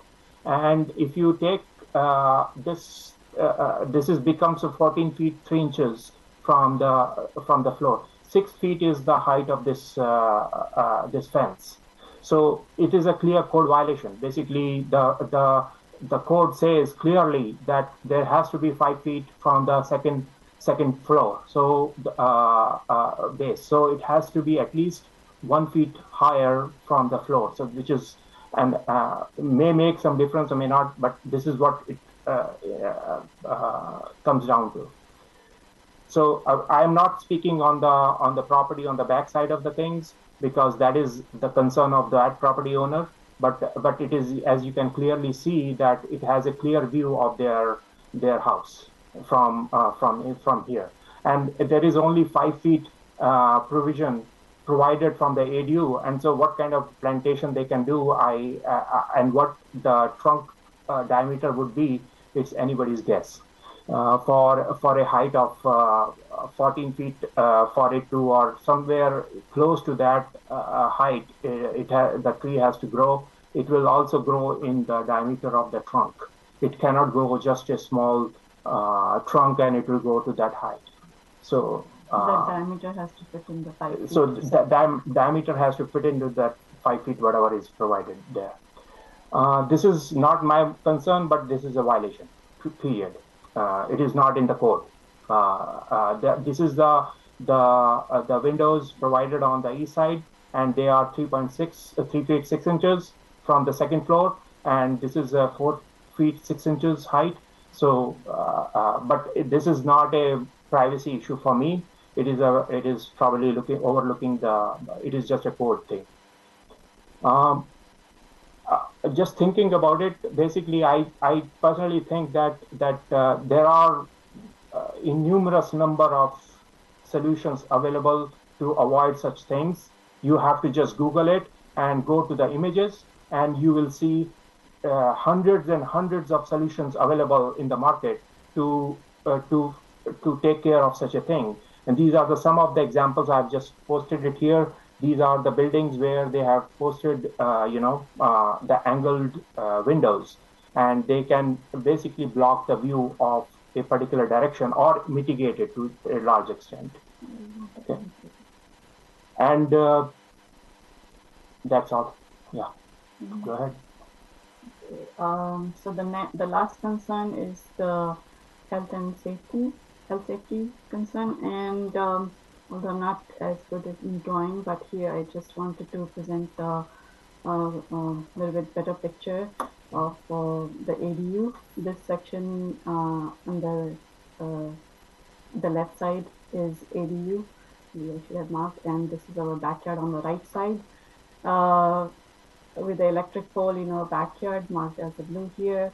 The ADU entry is marked here that we saw on the plans. The ADU with the ADU kitchen with the window is marked in this, and then ADU bathroom with window is also facing our backyard. So although this is on the first floor, all of these windows are facing our backyard.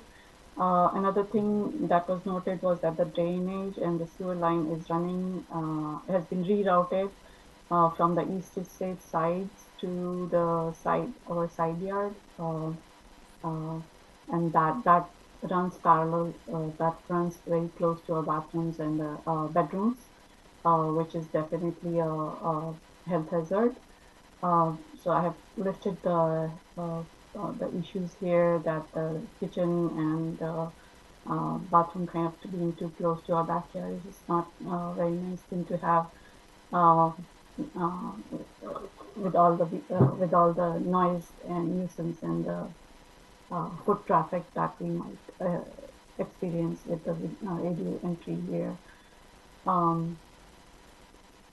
Okay, and of course the ADU height itself is obscuring our morning sunlight and views from the backyard as well. So that's something I wanted to also mention. So basically our whole backyard is blocked by this ADU being planned in this fashion, having a more foot traffic on our side yard next to our bedrooms, and the drainage system being also planned closer to our bedrooms. This is the window height, kind of like it's more than like 6 feet because of the grading here. That's what I wanted to show here. It's like 1 feet above the ground. That's what I understood. And then from that 1 feet, this is like a 10 total is like from here to here is like 9 feet. So anybody who's like 5 feet or taller can see through in our backyard. So what are our key asks? Basically make the side yard second story windows inoperable and use the obscure glass, use frosted glass, use angled windows facing towards left on the rear yard second floor windows. Make ADU side and rear yard setback greater than 10 feet. ADU, I forgot to mention here, ADU entry should also be relocated to the east Estates Drive or other street, not the side yard. Reroute the sewer lines towards the east estates from the rear yard, and increase the height of the side yard fence to 8 feet, which is currently standing at 6 feet. That's the end of my presentation. Okay, very good. Before we bring this back to the commission, I see 2 hands raised by members of the public. So I will let, and wait, one hand. We'll get back to you, Vikram, later. 3 hands from members of the public. So first is Jenny Griffin. Welcome, Jenny. You have 3 minutes. Thank you, Mr. Scharf. Hi, I'm Jennifer Griffin, and I'm very sorry for everyone involved. This is the third ADU appeal that I've seen that's gone through in the city since the ADU laws were put in a year or 2 years ago, for good or ill. I just had a question. I have got 4 questions. One of them is, this is a 7,500 square foot lot. What was the original allowed floor to area ratio? What was the size of the allowable house on the property? I think it would have been about 3,000 with that size lot, if I remember correctly.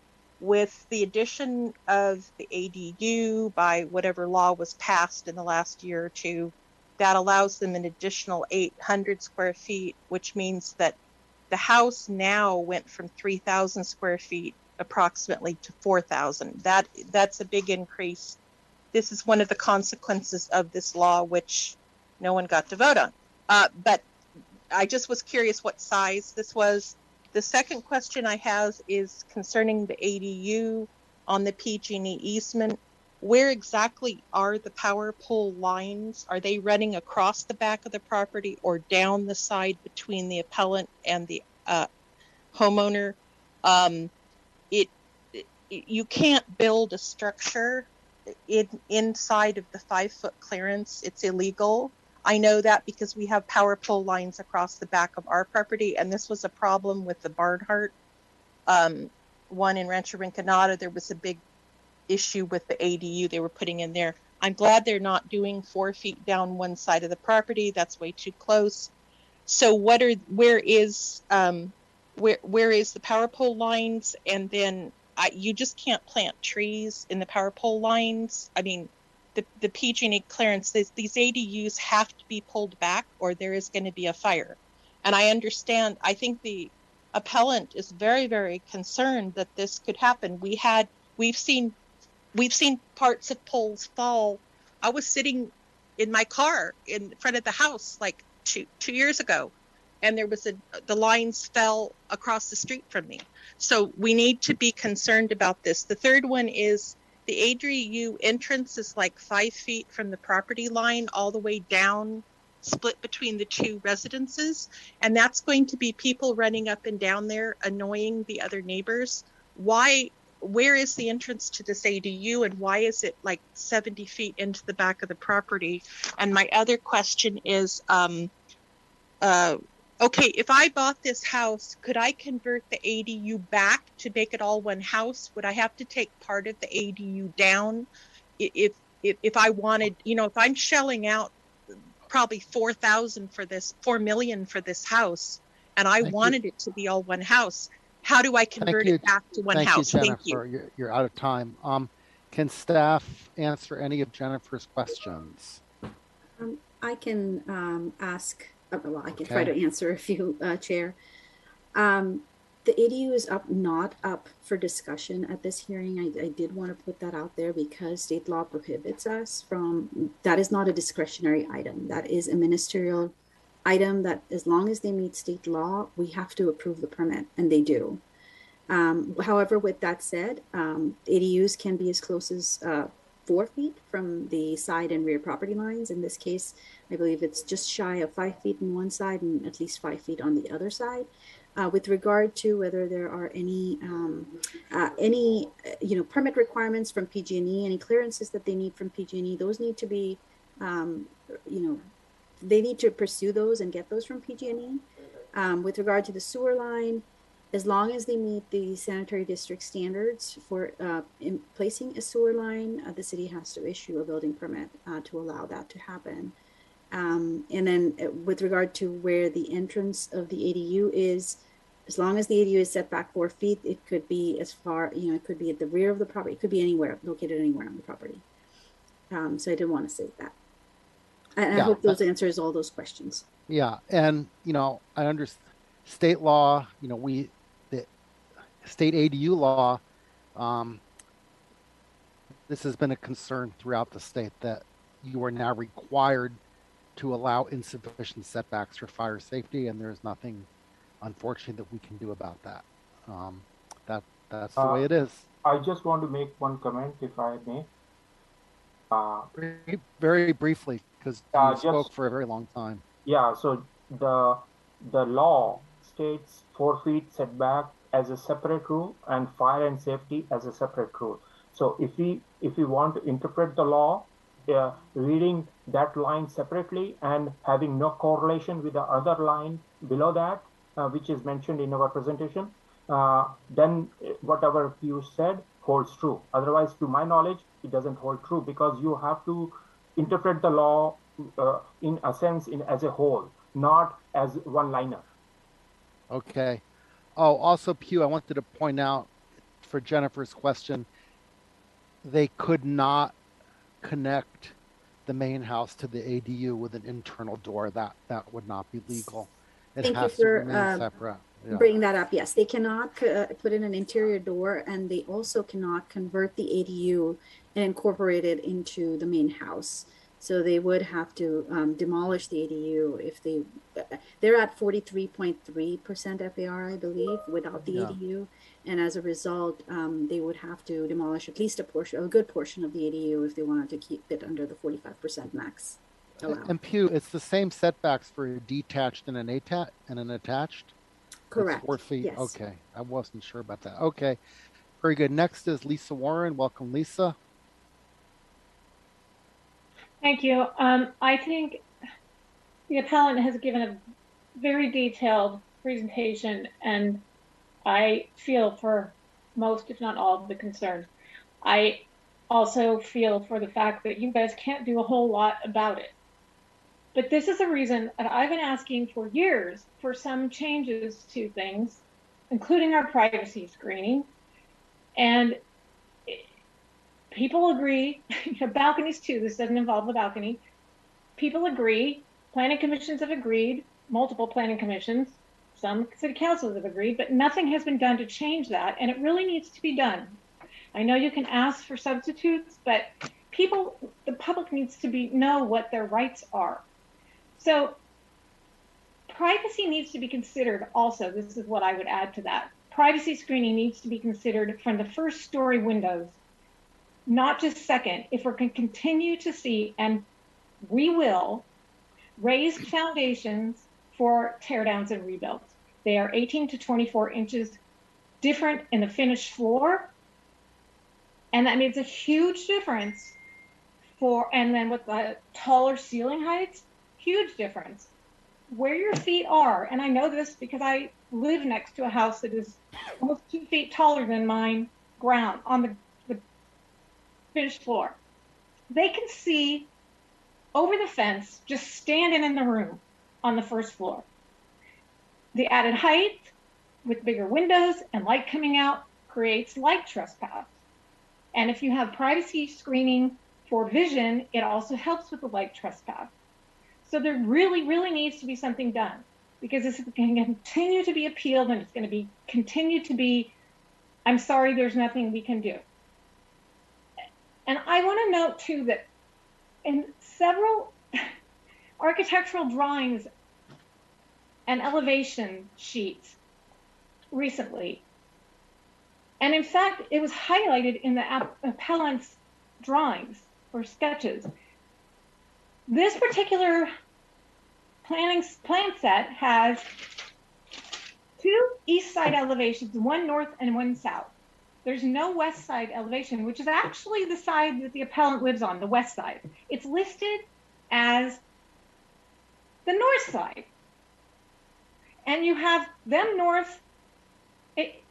It really needs to be cleaned up. I mean, planning needs to get that right, because when people are looking at plans, they want to know what's next to them. And if they're looking at the wrong thing, they don't even know what they're trying to protect themselves from. So please pay attention to that. And I don't know why architects don't get it right. Bougainvilleas will not do the trick. They have thorns. elevated landing pads for ADU. Okay, thank you, Lisa. You're out of time. Welcome, Jean Bedord.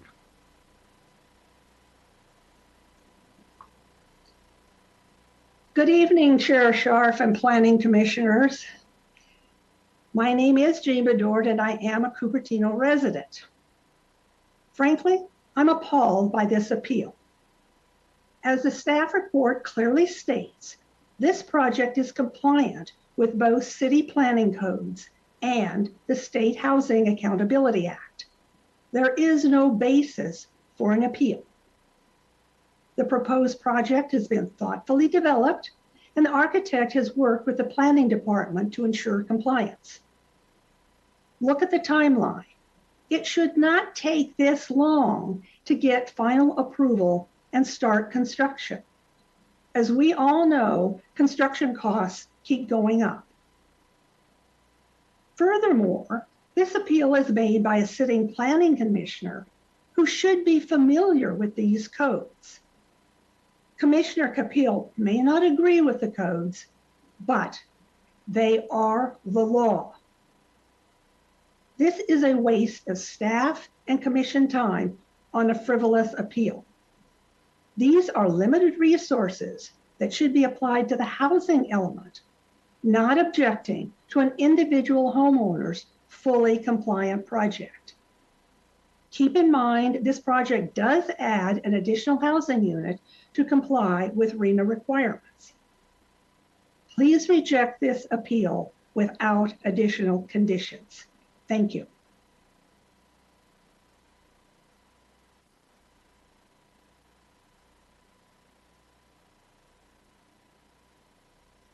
You're on mute. Chair, you're on mute. Sorry, Jenny, did you speak already on this, or I don't remember now? Yes, I did, but that previous comment was out of line. Okay, thank you, Jennifer. Yeah, thank you for sharing that. Okay, we will go back to the Planning Commission.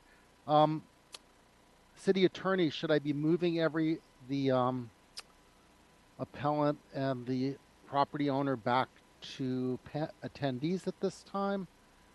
Actually, Chair Sharp, I think it's appropriate to allow the homeowner applicant to respond and then to provide Mr. Capillo and his wife as appellants to also give their last comments. And after they do that, then we can move them over and then we can deliberate. Okay, very good. Can we have 3 minutes on the clock for each of them? Very good. So the appellant, Christina and David, if you wish to speak for 3 minutes, go ahead. You need to unmute yourself. Go ahead. Okay. Hi, can you hear me? We can hear you. Go ahead. Okay. Yeah, my name is David Doe, also known as DUNG. But the reason I use David because down in Texas, like, cow stuff. Anyway, we have gone, through all of the steps necessary to get the permit, working with the city, working with our attorney, working with the appellant, going out of our way to meet and what he asked of us. In the end, staff say we met all of the requirements of the city. Every single requirement are met. And every change that need to be made, we made it at extra cost to us. And yet, we are sitting here, hearing appellant that is part of the city commissioner, a planning commission. I understand he's not going to make a judgment, but I believe he believed, and he told us so many times. He said, I'm on the planning commission. Okay, therefore, some of the planning commissioner may be influenced by me. And I hope that does not happen. So I just hope that you make a right decision based on the code, based on the law, and let us go on with our life. Thank you.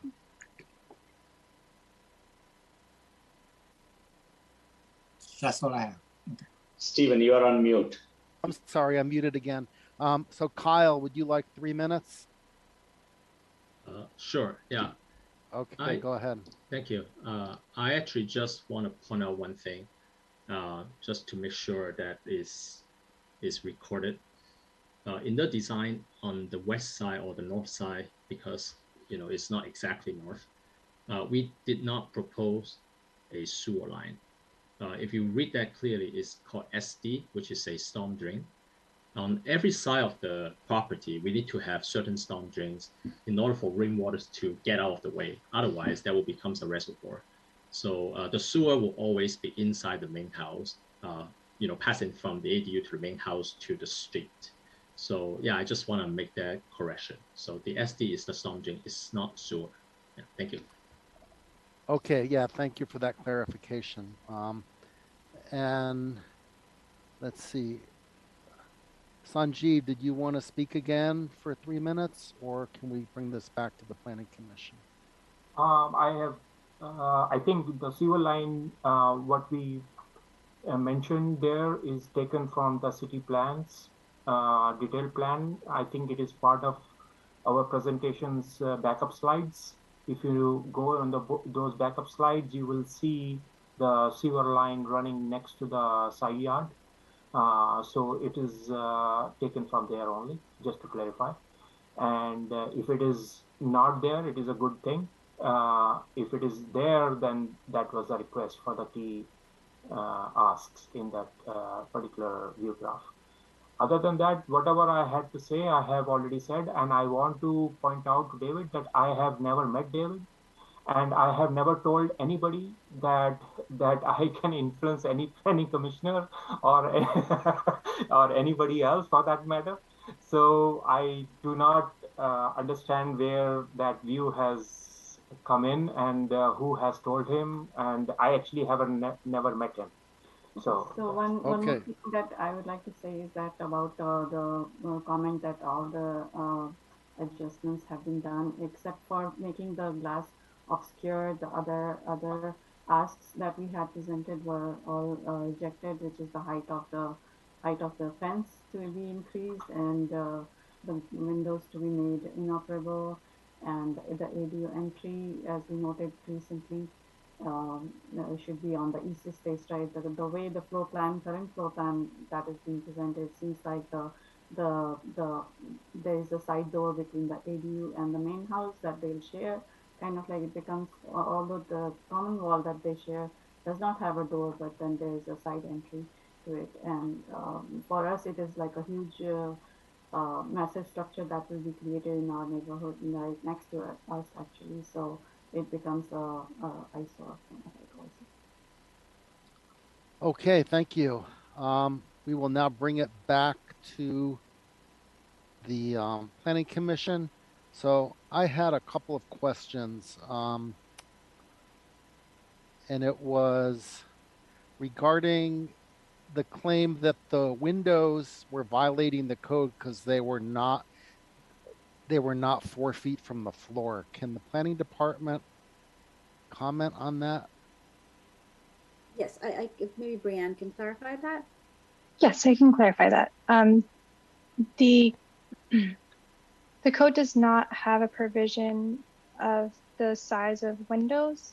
However, if there are windows that are less than 5 foot sill height, so that's measured from finished floor to the window sill, the applicant and any applicants are required to propose privacy planting. So that is what the project is proposing in the rear yard of the property for those windows that are these were the second floor windows, right? That's correct. So, second floor. Okay. And regarding the setbacks for fire safety, yeah, the state law, that is beyond our control, and we may not like what the law says, but we of course have to obey the law the way it is. My only other concern about this house is that it really is way out of scale for the neighborhood. There are no houses anywhere close to this large.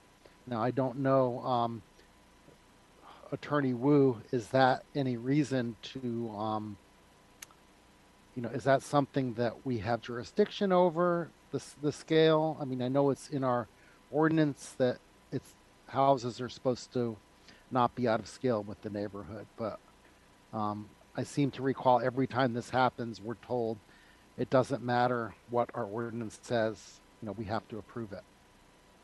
I see that Planning Manager Pugh Ghosh has her hand raised. I'll defer the question to her. Oh, okay, go ahead. But Chair Sharp, I want to say that we're moving into questions for deliberations. Perhaps this is a good opportunity to move all pertinent parties over to attendees. Oh, okay, I will do that. Thank you.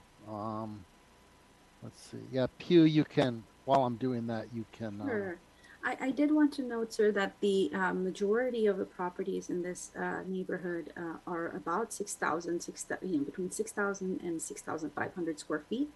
The city does have an FAR limitation of 45%. So any of the properties that were indicated in the appellant's presentation could develop up to recording in progress. Approximately 7,700 square feet, I believe, which is why the 45%, of course, yields a much larger house. With that said, I will also state that some of the numbers that were presented were a living space only. They did not include the garage areas. For this particular house, of course, they're also building the ADU that is allowed under state law. So it does inflate the numbers quite a bit because that is just allowed for any house, any of those houses that are constructed. They can build 45%. And recording other than that, in progress. Under the Housing Accountability Act, I do not believe that we can, our rules are the rules that we set. And once those rules are set, we can't limit restrict it further beyond what our rules set.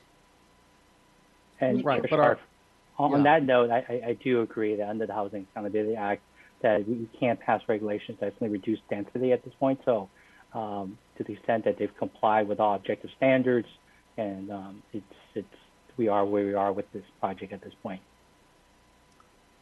Okay, we'll bring it back to, let's see, Pugh, did you still want to speak on something else or what? No, sir, I forgot to lower my hand. Okay. And I see that Commissioner Wong has joined us. Welcome back from your trip. And now we have Commissioner Matipala. Go ahead and speak. I think, Vikram raised hand before me. Oh, okay. Well, on my thing, it shows you first, but all right, go ahead, Vikram. All right. Thank you for, the presentations, and thank you for the staff and the appellate. I'm actually a bit shocked by the whole thing, and I'm wondering where we are heading with this. I think to me, the big concern is that the ADU law was about, hey, you have backyard, you could put a cottage there at 800 feet so that you can create a second home unit and so on. But instead, what we are seeing are tear downs where the main home is almost hitting the floor area limitations and an attached ADU to add to it. Quite honestly, this seems to be against the spirit of the law itself in terms of what was intended for it. And I think I would encourage the city and the city attorney to go back and get some more legal opinion upon this.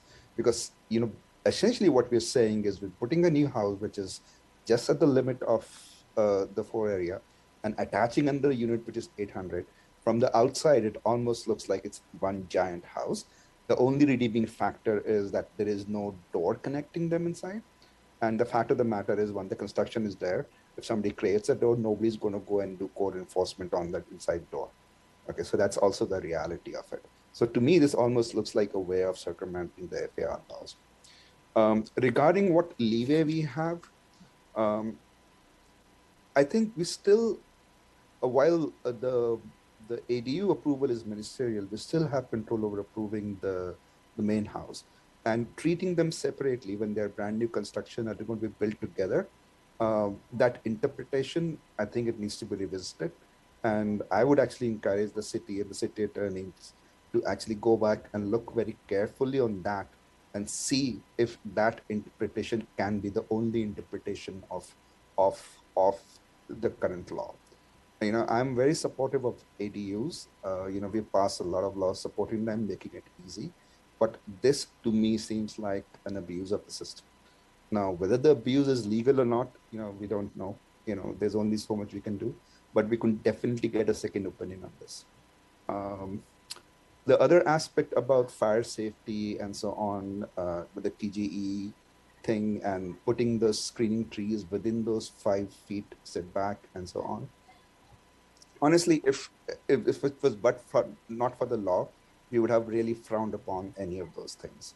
So the question I have for the staff is, what exactly are the PG&E guidelines or fire safety guidelines? I know that the state law says that, okay, you can still allow it, but I don't think they budgeted for screening trees also in the same area within that 5 feet of separation. So legally, who is the authority which will approve plantation of trees within that 5 feet along with the pole? And whose liability would it be if something goes wrong there? And the last thing, just for the record, I had no idea this was Commissioner Kapil's home. He never talked to us. He never reached out to us. I only got to know about it when I read the agenda minutes an hour before the Planning Commission. So I was a bit taken aback by all the insinuations about the Planning Commission being misused for that. I think Commissioner Kapil or Mr. Kapil and Deepika Kapil have raised objections which do pass the common sense smell test quickly. The question is, how do we go about interpreting the system and interpreting the laws to do something which makes sense? Who has a liability and who is the final authority of approving plantation of those trees within that 5 feet easement? And also, the city still has the right to reject a design based on ordinances. And because these are being built together, why do we have to keep them separate? Thank you. Okay, thank you. Let's move on to Mooney. Welcome. Thank you, Chair Sharf. Can I ask staff, Brian, to pull up the document 4, that's an approved plan set, page 6. Can you share it? Yes. Of the plans, page 6? Yeah, page 6. Yeah.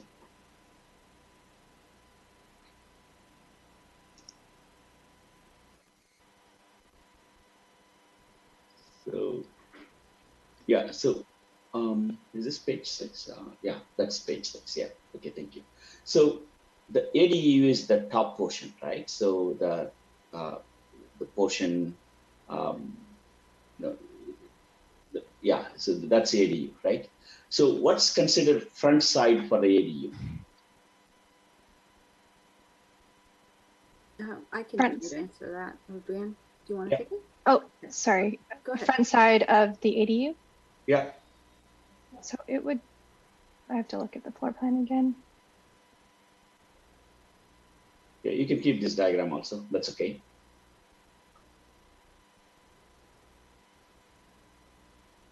So this would be the, I guess, there's no technical front. It would be sides, and the rear. Okay, because in the staff report, it says, the front side requirement for the ADU on the main house is 20 feet, right? So I'm assuming, that would be the east side, that's, to the left where you have that text on the rectangle, right, in the middle. So that would be considered, the front side of the ADU, right? If that's the front side, why is the entry on the north side or west side? So I can try answering that. You're looking at the front setbacks, etc. However, the front setbacks only applies to the entire property. In this case, East Estates, I believe, is the legal front of the property, and therefore the setback would be measured from the property line that's along East Estate, not East Estates, Clifford, pardon me. And so it doesn't matter where your front setback is or your rear setback is. The entrance can be on any of the planes, essentially, any of the other sides, except that if you have a home, we do have a general plan policy that says front entryways and entry features must front a street. So can you repeat the last part? Yeah. So for a home, a residence, the front entry feature must a front entry feature or a porch must front a public street, which this does. This has a front entry feature that fronts Clifford. However, and the code also requires that the ADU's entrance be on a different plane, which they have done, which is they've placed it on the west elevation. Right. So if you really look at, the staff report, page number 2, right, if you can splash that.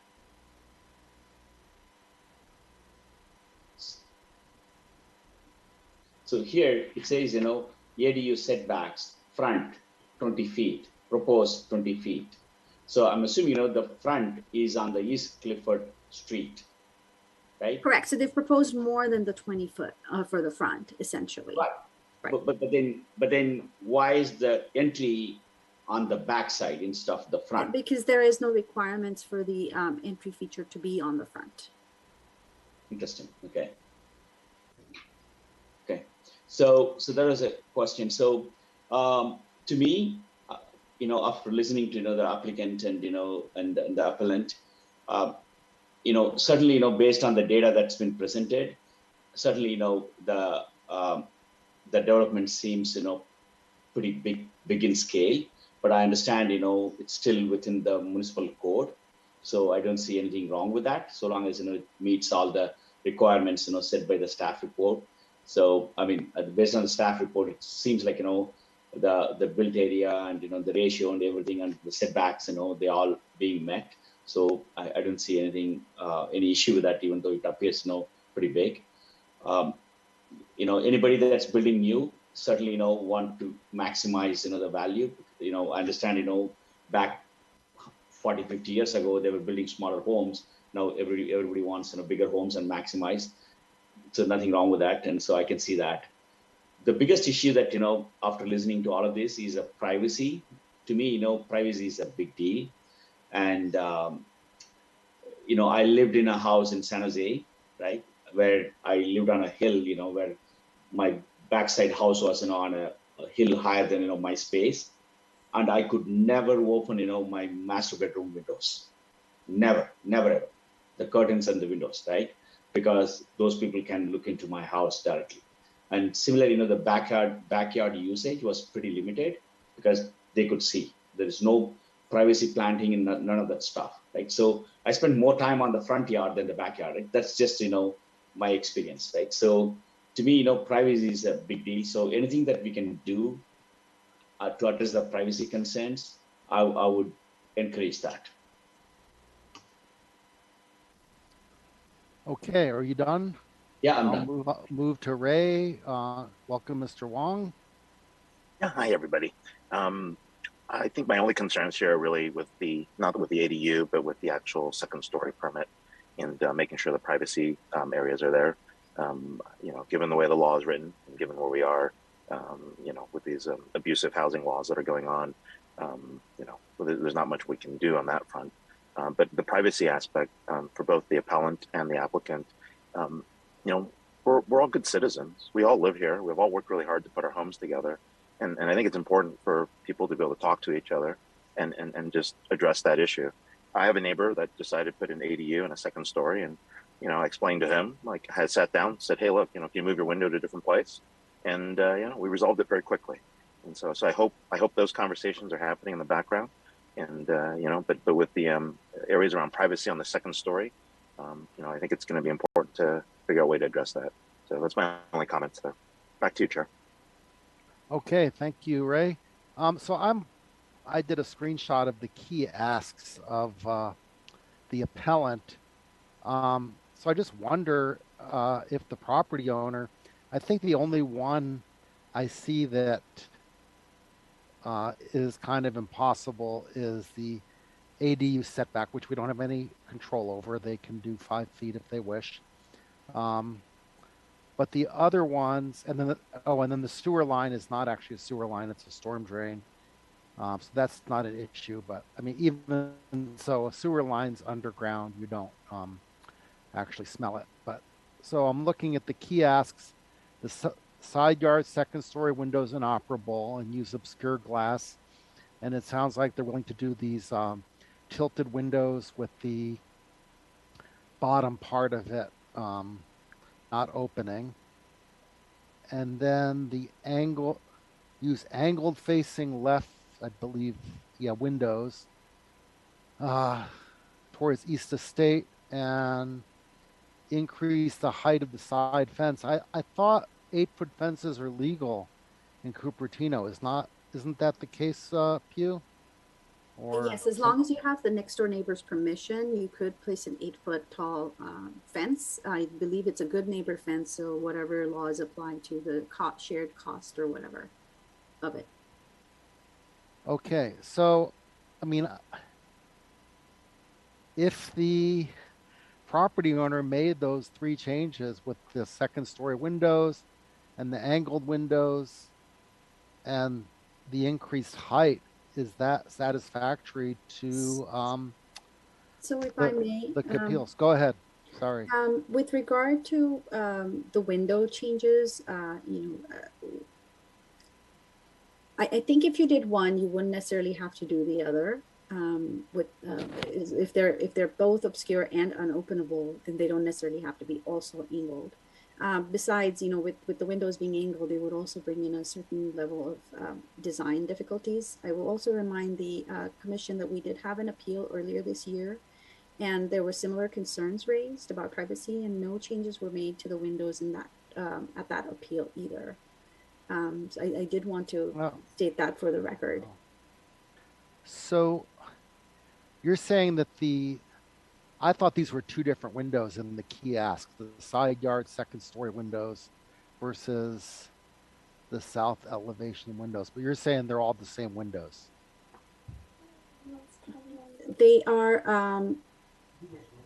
they may be different windows. Now that you mentioned the south elevation, I'm thinking maybe those are the windows that are in the master bedroom. Okay, the appellant has his hand raised, so I'll allow him to speak very briefly. Go ahead, Sanjeev. So regarding the windows, we want the windows to be inoperable and secure on the side, and on the rear side of the window to be angled towards the left side. One point that I mentioned during the presentation was to change the ADU entry from the side yard to the main street that is already there, and there's a big door in the floor plan, as you could see, when Muni was asking the questions in that floor plan. They have the main kind of entrance. It should not be from the side yard. It should be from the main street, which is like East Estates Drive that this corner lot is on. So that was not mentioned in the kiosks, but I did mention during the presentation about changing the Okay. All right, thank you. So let's see. Let's see. Who was the architect that was speaking earlier? Is that Kevin? Kyle. Kyle, sorry. Yeah, I'm still here. Okay. Yeah, so just cover a little bit more. We did talk to the appealant with a Zoom meeting, and again, initially the side window doesn't need to be frosted, and we make that change. And then as regard to the windows that face in the back, I am responsible for good architectural design. If we tilt that window, basically the Mediterranean style is gone. We have a mixture of modern, with Mediterranean, and it just doesn't look good from the architectural standpoint. So, but I mean, bottom line is that we are willing to work, and we did that before they filed the appeal, and we thought, I mean, me and the homeowner thought that we try our best, to have the frosted glass, but the air ventilation is one of the things that is very important for them, and that's why we would like the windows to be operable. But we are willing to make it, from a regular casement to what we call a hopeful window. So it's open from the top down, and because it's obscure and because it's open from the top down, there is virtually no way that we can see unless we are spy just to see this little sliver of side view, which is not reasonable. If you consider that windows to be 6 feet to 8 feet, I mean I am 5'7". I cannot even get up there. So right. Yeah, thank you. Okay. Yeah, and I should point out, we live in a suburb, and I can look out my second story window and I can see into several people's yards, and they still use their yards. And I don't sit there and look at them, but it is true that there are privacy issues that you give up when you live in a suburb with the houses close together. So I see the applicant has the hand raised, so you can respond briefly. Go ahead. You need to unmute yourself. Go ahead. Okay, I hear you. Oh, okay. Now, Kai already mentioned what I was going to say, that we did work with the homeowner. We didn't make change to the window. Like he said, we all Asian and we all short. None of us are over 6 foot. So, even with the 6 foot fence, the only way we can look over the fence is to put something on the ground to climb on top. But what's the point? What do I want to look at his backyard for? I don't understand that. And then the window, it's only, like Kai said, only open from the top, and you want to look at his backyard, we have to really do some exercise, which I think we all too old for that. But okay. we did try to work with him very hard to get to that point. Yeah, we delayed the whole thing for 4 months to make all of those change. Thank you. Right. Okay. Let's finish up. I have 2 panelists with their hands raised. Vikram. Oh, sorry. Attorney Wu, you wanted to speak? Yeah, thank you, Chair Sharf. I just wanted to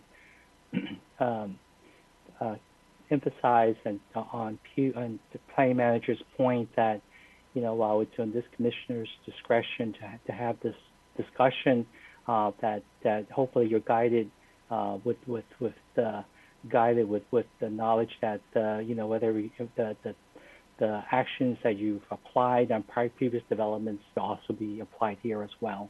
And so that's one to just bring that up. Yeah, I was thinking about that when that was mentioned earlier. So you're saying that we're required to use the exact same criteria on every application, or what? It seems each one would have its unique characteristics. No, you're absolutely correct that every property has its own unique characteristics, but in your deliberations, just to be mindful that you want to be consistent in your discussions here regarding these issues from one project to the other. Go ahead, Vikram. Yeah, so I had a question about what do we mean by consistency in discussions? Attorney, like when you say consistency in discussion, what does it mean? Because each property is different, the concerns are different, the appeal points are different. So when you say consistency, what should we not be doing? What you should be doing, commissioners, I think through the chair is, as you're deliberating to evaluate each property as they come to you, and if whatever decisions you make, it be applied specifically to that property, of course you should do that.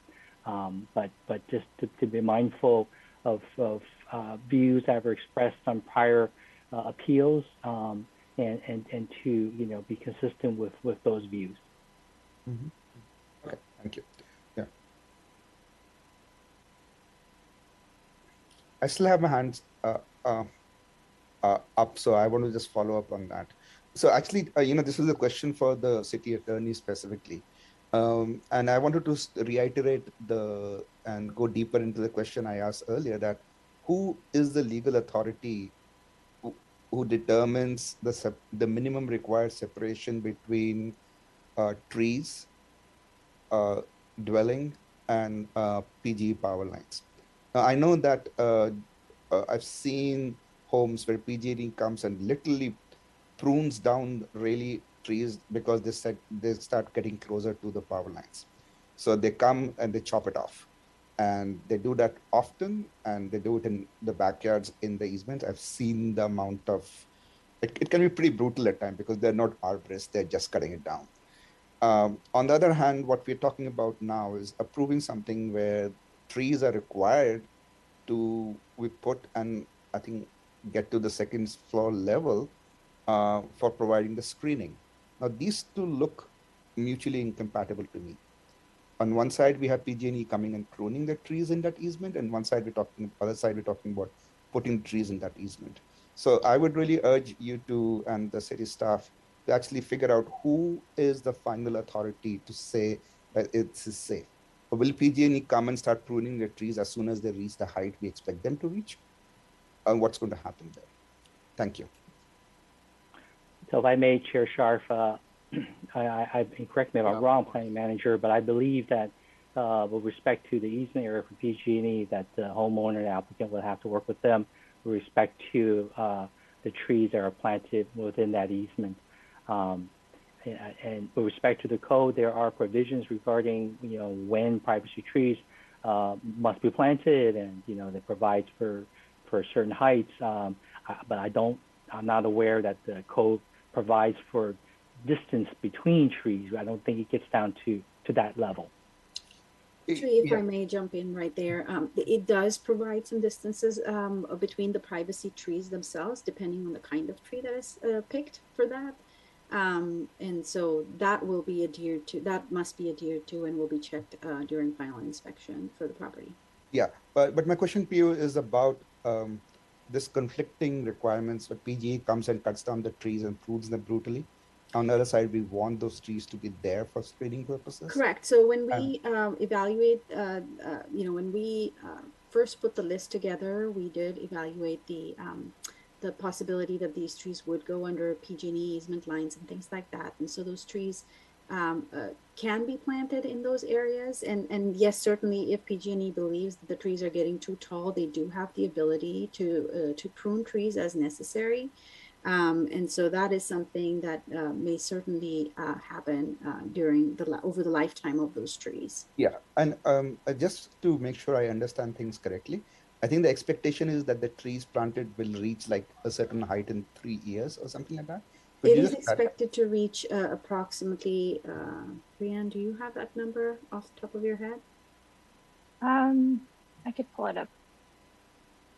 I believe it's like 16 or 20 feet within 3 years. Yes. Okay.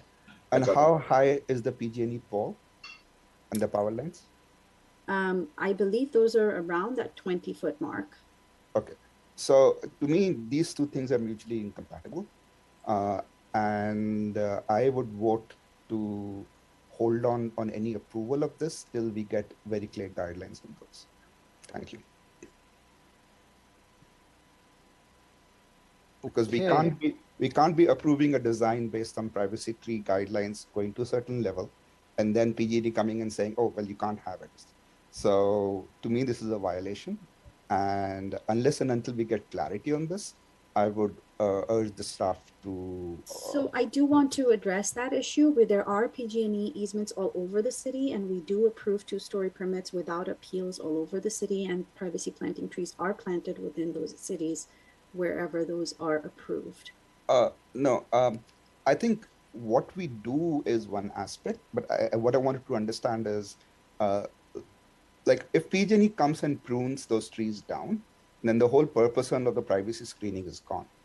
Okay, and if the city staff is approving the design under that assumption that the privacy screening would be there, to me, that's a violation of the spirit of all the screening and other laws which we have.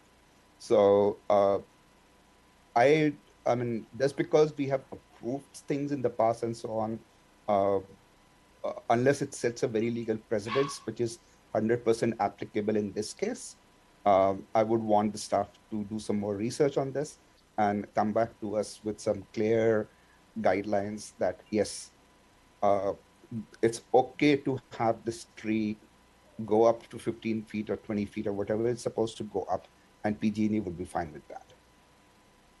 And that's my recommendation to the staff. And of course, other commissioners may have a different view, but to me, these two things are mutually incompatible. Yeah, when we do approve plans, PG&E does have the ability to review the plans, and they do see that the trees are planted there. They're provided with the full set of plans, and they are aware that these trees are being planted in that area, and they do have the ability to let us know in the event that they have concerns. Okay, so what you're saying is that will PG&E give a guarantee that they won't come and prune those trees if they go? No. Okay, so then the privacy screening we approve is going to be essentially not serving its purpose then. So we should probably assume that the trees cannot be planted, because I'm pretty sure PG&E is going to come and cut down those trees. I've seen that happen in many backyards. I've seen it in front of my own eyes. So if the approval is based on the privacy screening taking care of certain concerns, I think that approval needs to be revisited. Thank you. So, I mean, of course, there can be other ways of addressing the privacy concerns, altering the windows and so on. And, you know, I'll be more than happy to do it, to consider those. But I do feel that what we're approving here in terms of requiring trees as a condition for approval and then allowing PG&E to cut them down, that doesn't make sense. Okay, City Attorney Wu. Yeah, thank you, Chair Sharp. I just want to emphasize to separate the approval of the project because under the Housing Accountability Act, I think this project needs to be approved. Separate that from the privacy issues you're raising, and so perhaps in these deliberations you can come up with a condition with respect to the trees to ensure the privacy, because ensure privacy. Yeah, see, the City Attorney, the approval, we're not just talking about magisterial approval of the ADU, we're talking about the entire design. It's a brand new building being built.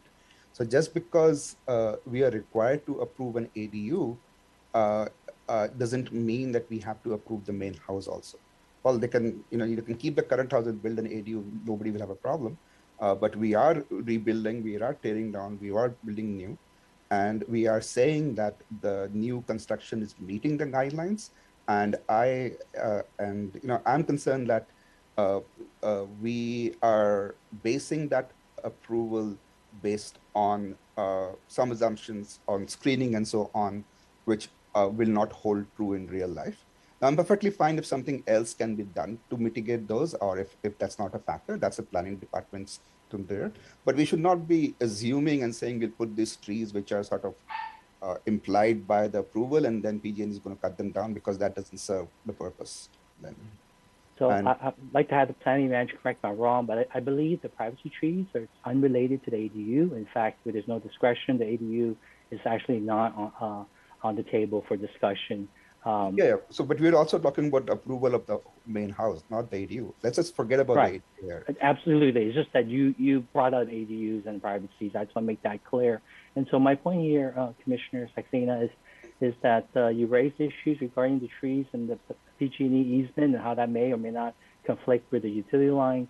So I just want to present as an option to approve this project, but condition on successful working with PG&E to obtain a permit to plant trees, privacy trees pursuant to the code.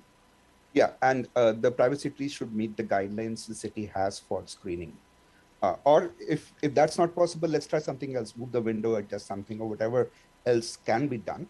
But let's do something which makes sense, but not approve the thing, the main unit. I'm not talking about the ADU, under assumptions which we know are not valid or cannot be realized in real life.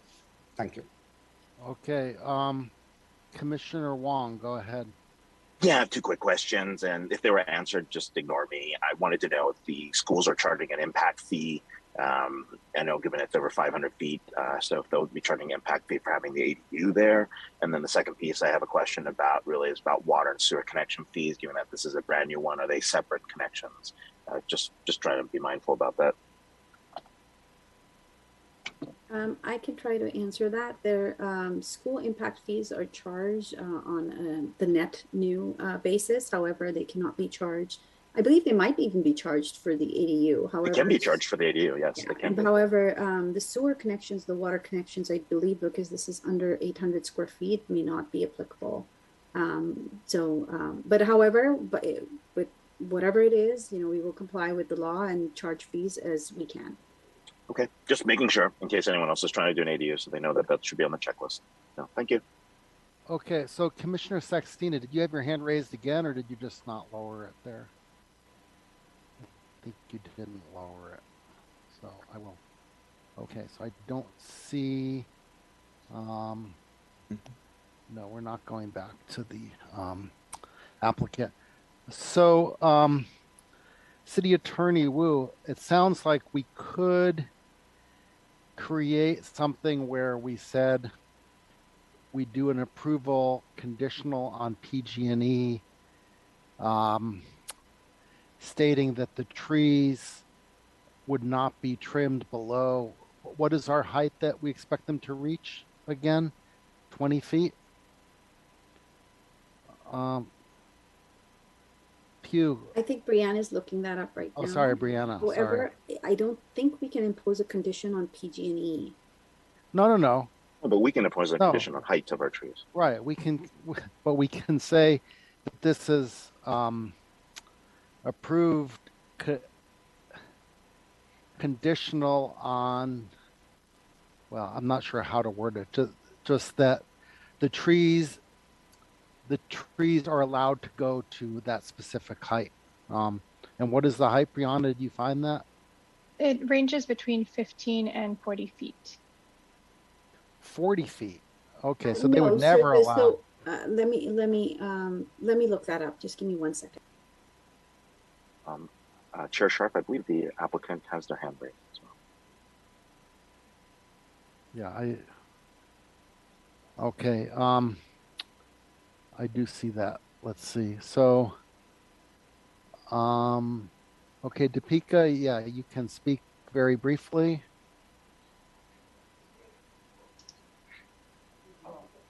You need to unmute.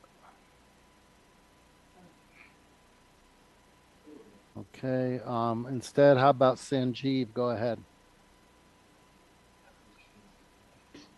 Yeah, just speak. So, so once again, like I just like to mention about the ADU entry.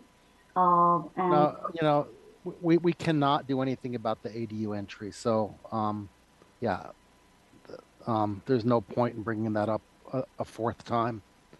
Okay.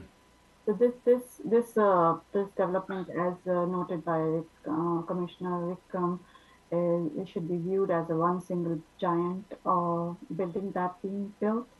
Although it is presented as a ADU plus a single family, but given the floor plan the way it is, the biggest doors are next to each other from the main building, and with the ADU, considering that it is a massive scale of built area, not jangling with the neighborhood.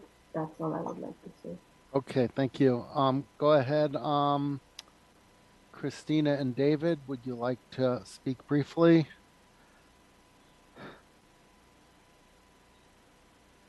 Can you hear me? Yes, we hear you. Yeah, I just addressed the last commissioner, I don't know his name, privacy concern. The two, I don't know if you remember, the two window on top, what you call covered is not clear, and it's only open from the top. It's frosted and not only open from the top. You cannot the top, and even not even all the way from the top, only just like what 45-degree angle. Yeah. So to be able to look down on the yard, you have to stick your neck out of the window to look. Right. You cannot see.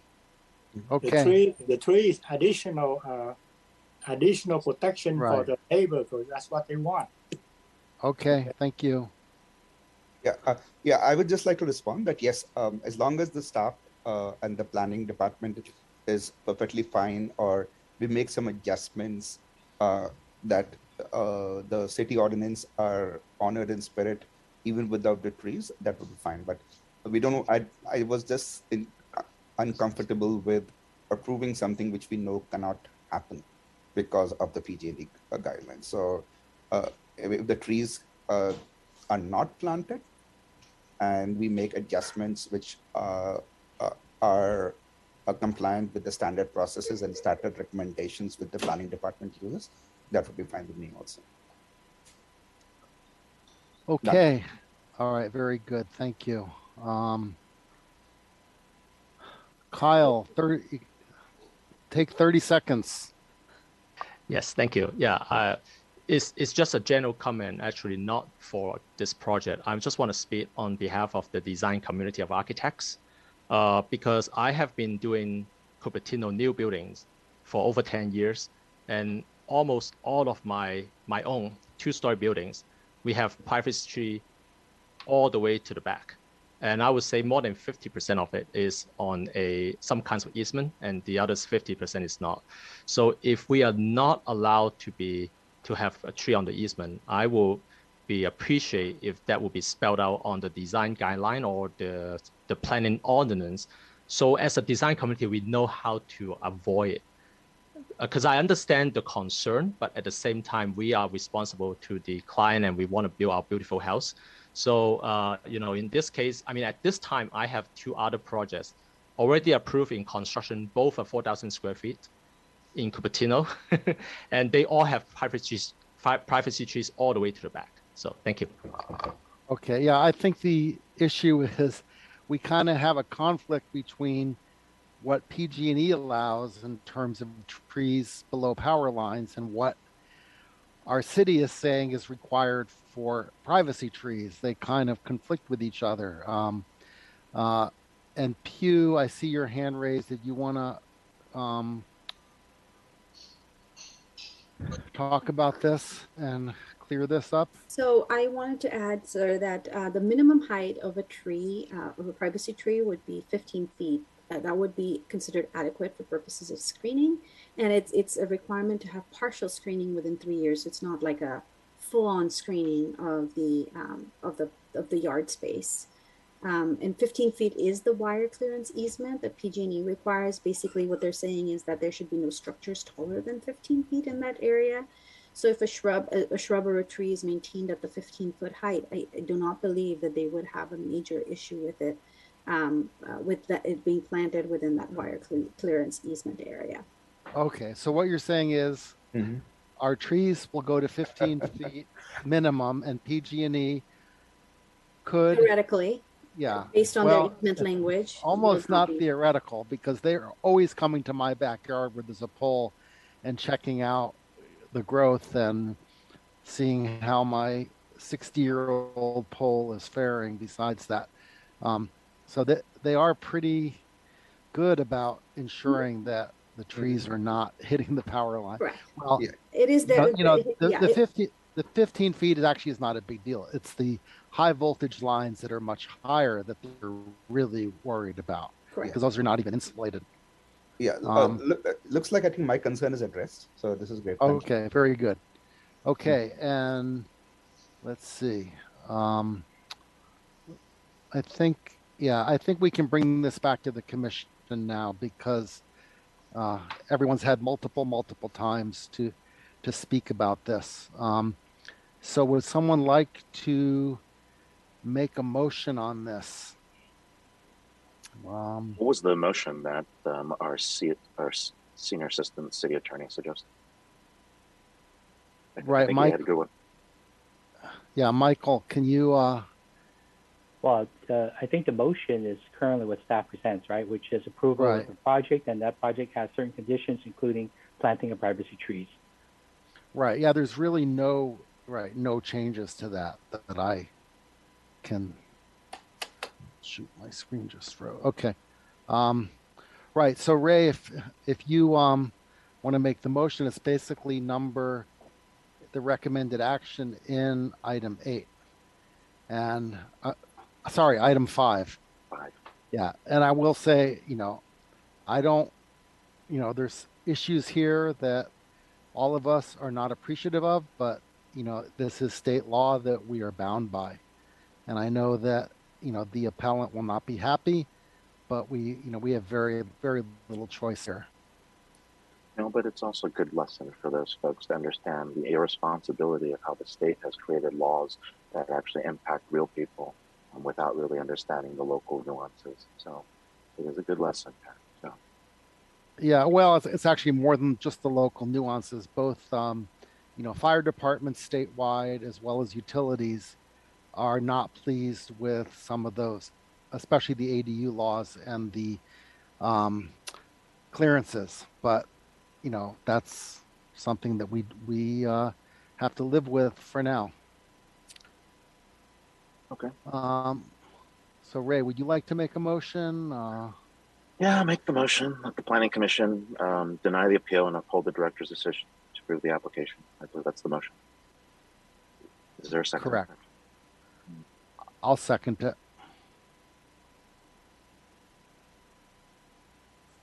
Okay, I guess we can have a roll call. I think, is it discussion and roll call or just? Well, I mean, we've discussed it. I asked the city attorney earlier if we should do the motion first and then discuss it, as Rosenberg's rule says, but he says it's not required. So I think we've discussed it to death by now. So Yeah. Can we have the roll call? Sure. Commissioner Capil, Commissioner Saxena, Yes. Commissioner Wong, Yes. Vice Chair Maripatla, Yes. Chair Sharp. Yes. Motion carries 4-0-1.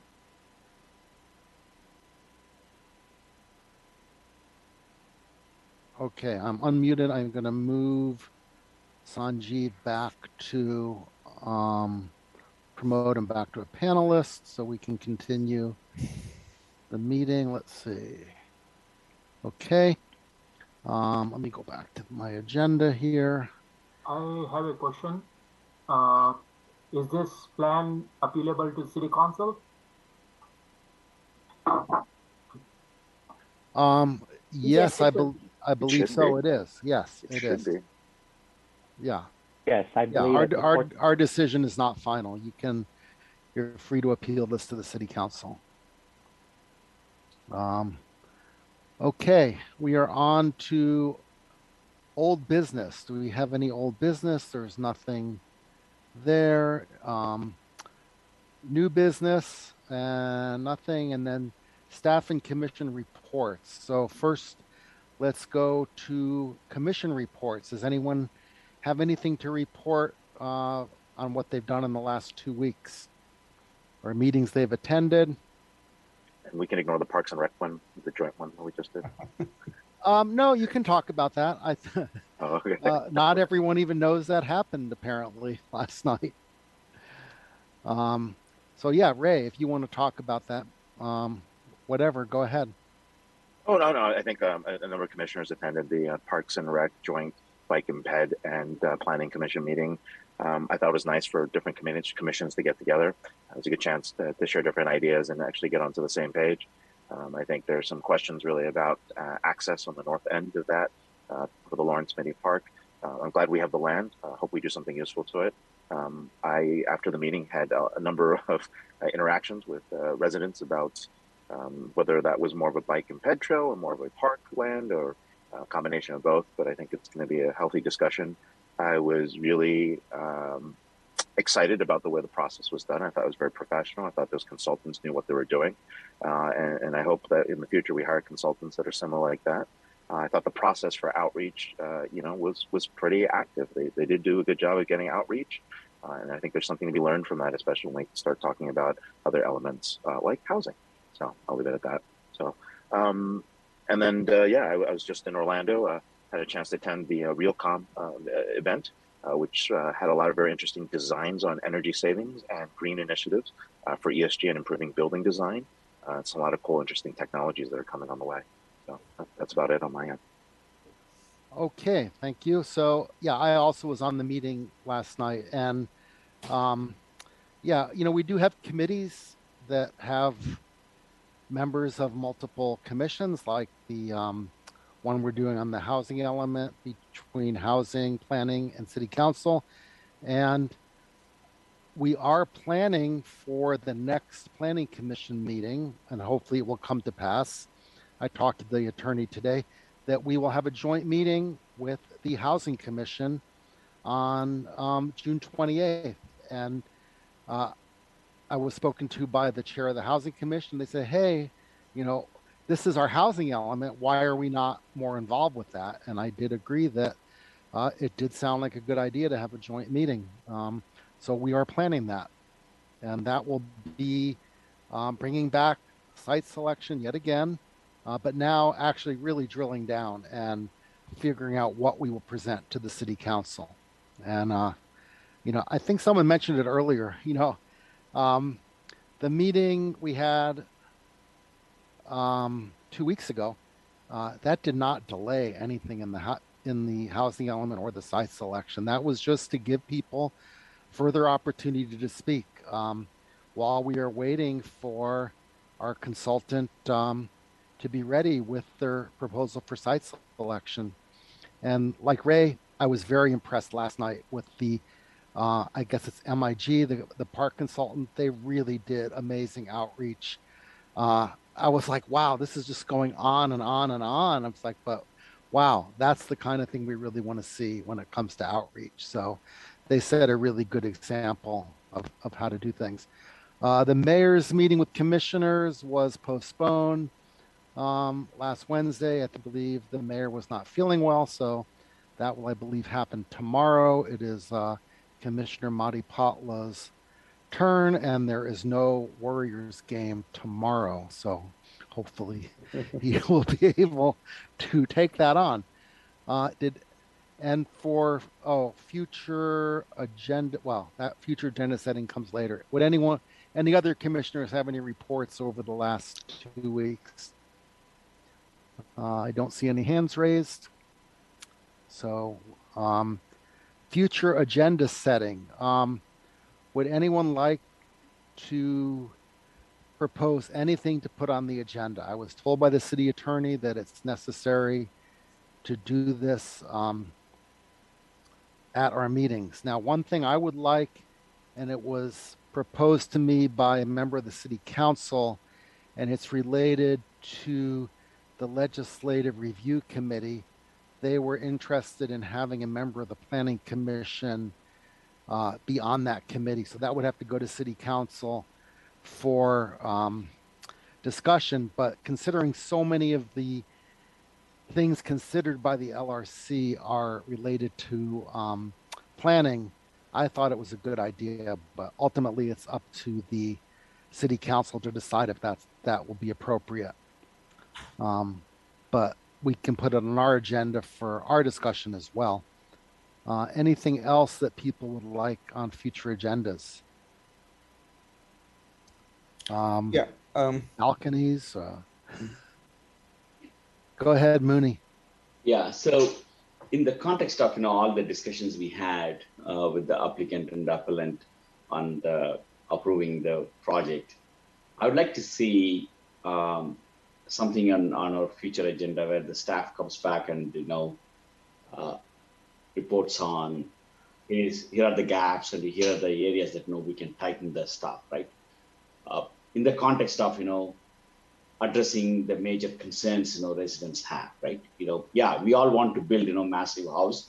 If I'm going to build something, tear down and build, yeah, I'll try to maximize. But at the same time, I need to address the concerns of my neighbors. That means we need to have airtight laws, as the architect was asking, lay down these rules so that we can plan accordingly, right? It's not their fault, for planning whatever plan that they put in front of us, because they've followed every guideline and, they put together a plan, that makes sense. And the city staff is saying, yeah, they met all the requirements, but still, we have this issue and we spent, so much time discussing it. So I think, there is a room for improvement in that area, and we need to, address that. And I would like to add that to future agenda. Okay, yeah, fair enough.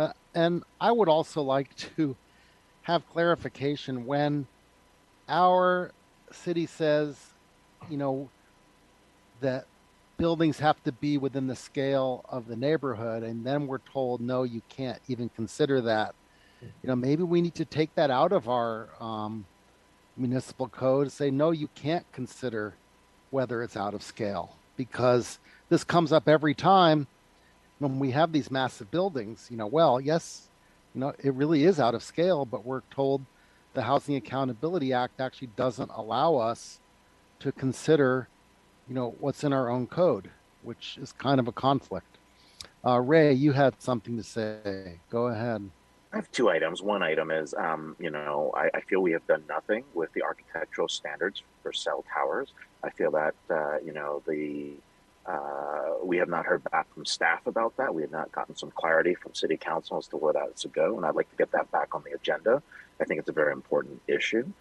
Residents are still very upset about that, and we should reflect that. And then the second item is, I think it'd be nice to either get someone from Livable California or the California Policy Center to come in and speak at some point when we have time for a study session.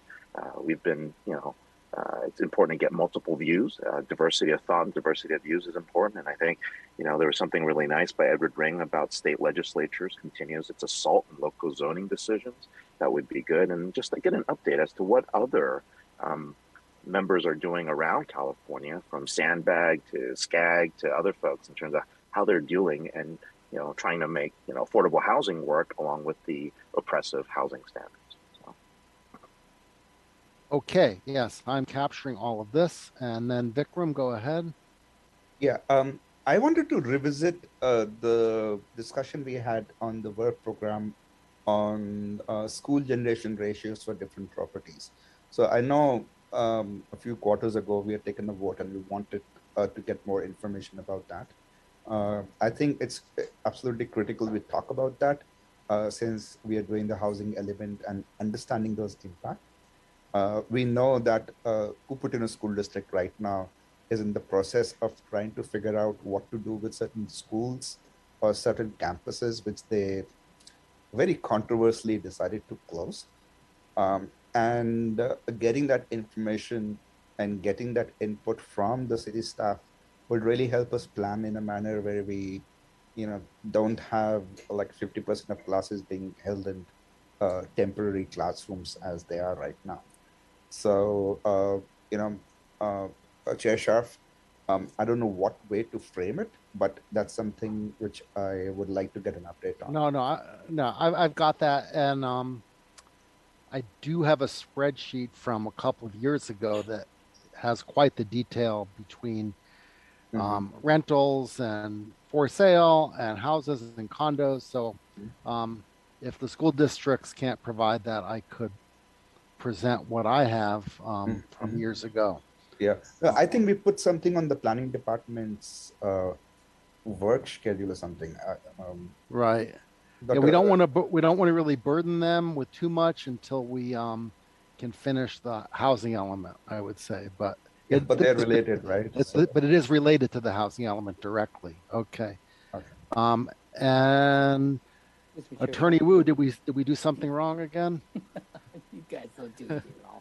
It's just a process. This is a procedural point I want to just raise and share with the commissioners. So pursuant to the commissioner's handbook, any two commissioners can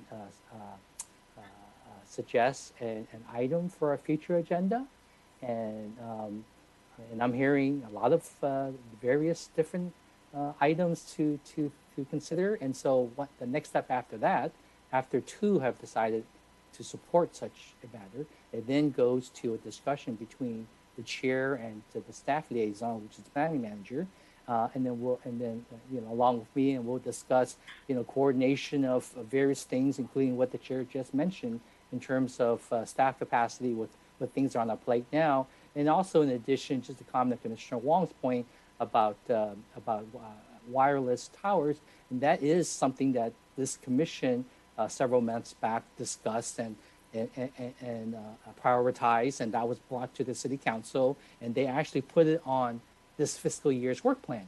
And so, that process, it's that's the process. And so I just wanted to raise that with you. I don't know, Chair, whether you want to go through the list you have now. Oh, yes, I will go through it right now. So it sounds like we don't need to do architectural standards for cell towers again unless the city council sends it back to us. That's on the city council's on their work adopted plan. Work plan, right? Okay. And staff is working on that. And then there was the one I had regarding the seeming conflict where we're said we can reject a project if it's out of scale with the neighborhood, but the Housing Accountability Act appears to not allow us to do that, as according to what you've said, Attorney Wu. So I would frame it just a slightly a different slant, Chair Okay. Scarf, right? It's there are particular guidelines that the planning department reviews, they apply. That's the code and provisions and state law. And then when they get a project, they apply all of those, and then they make a determination whether, for instance, it's within the scale of the neighborhood, and that's the discretion of the director to make, and he makes that decision. Then after that, if they decide that based on objective standards, it's consistent with our municipal code and state law, then that is approved. And then at some point, if it's appealed, it then becomes before you. Okay, very good. Okay, and then there was the proposal. Who had the proposal of tightening up the code? Was that you, Ray?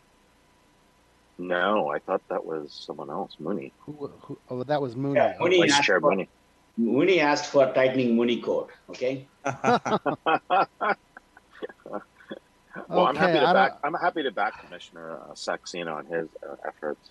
I'll give you 2 commissioners to take to, and happy to back Vice Chair Maripatla's plan. So I'm happy to back both of them. And I will back Commissioner Wong's suggestion that we get some outside organizations like Livable California to, and I was thinking Housing is a Human Right, if they would like to make a presentation to the city, to the Planning Commission. And I can reach out to both of those. The school generation for different properties, I would back that. And was there, I don't think there was anything else there. Those were the ones that so I think Attorney Wu, we have two commissioners for each of those. And I think the school generation is very important to look at very quickly. Absent the staff ability to do that, we will just have to wing it based on previous data that we've had presented to the city in the past. And I would point out the school, my recollection is the schools actually didn't have the data for that. That more came from developers and what types of families rented and for how long and what the ages of the school kids were. But the staff can look into that. Yeah. I think this would be a wonderful project for somebody doing an internship to gather this data and map it and understand it. Because frankly, the reason which I was motivated to join the Planning Commission was the state of the schools, because our middle schools don't have lockers. They have buildings, they have classrooms outside where people have to walk through playgrounds. I mean, my oldest son came and told me that those buildings are not even secured in the lockdown in case they have a drill. And that was the primary motivation for me to figure out what's happening in the city.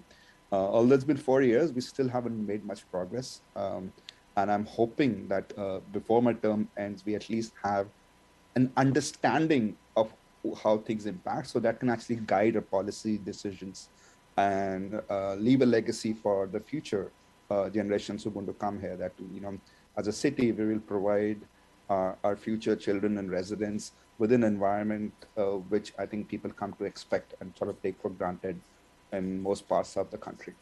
Thank you. Great, thank you, Commissioner Saxena. So Chair Scharf, it sounds like all the commissioners have complied with the requirements of the Commissioner's Handbook in terms of identifying issues for future agendas. And then, I look forward to discussing these matters with you and coordinating, discussing these further and coordinating scheduling if appropriate. Great, thanks everyone. Very good. Okay, does anyone have anything else before we adjourn at 9:49? Oh, Warriors tomorrow. Yeah, well, Warriors. no, Thursday. Thursday. Yeah. All right. Well, thank you, everyone. And we'll see you in 2 weeks. Goodbye. Adjourned. Bye-bye.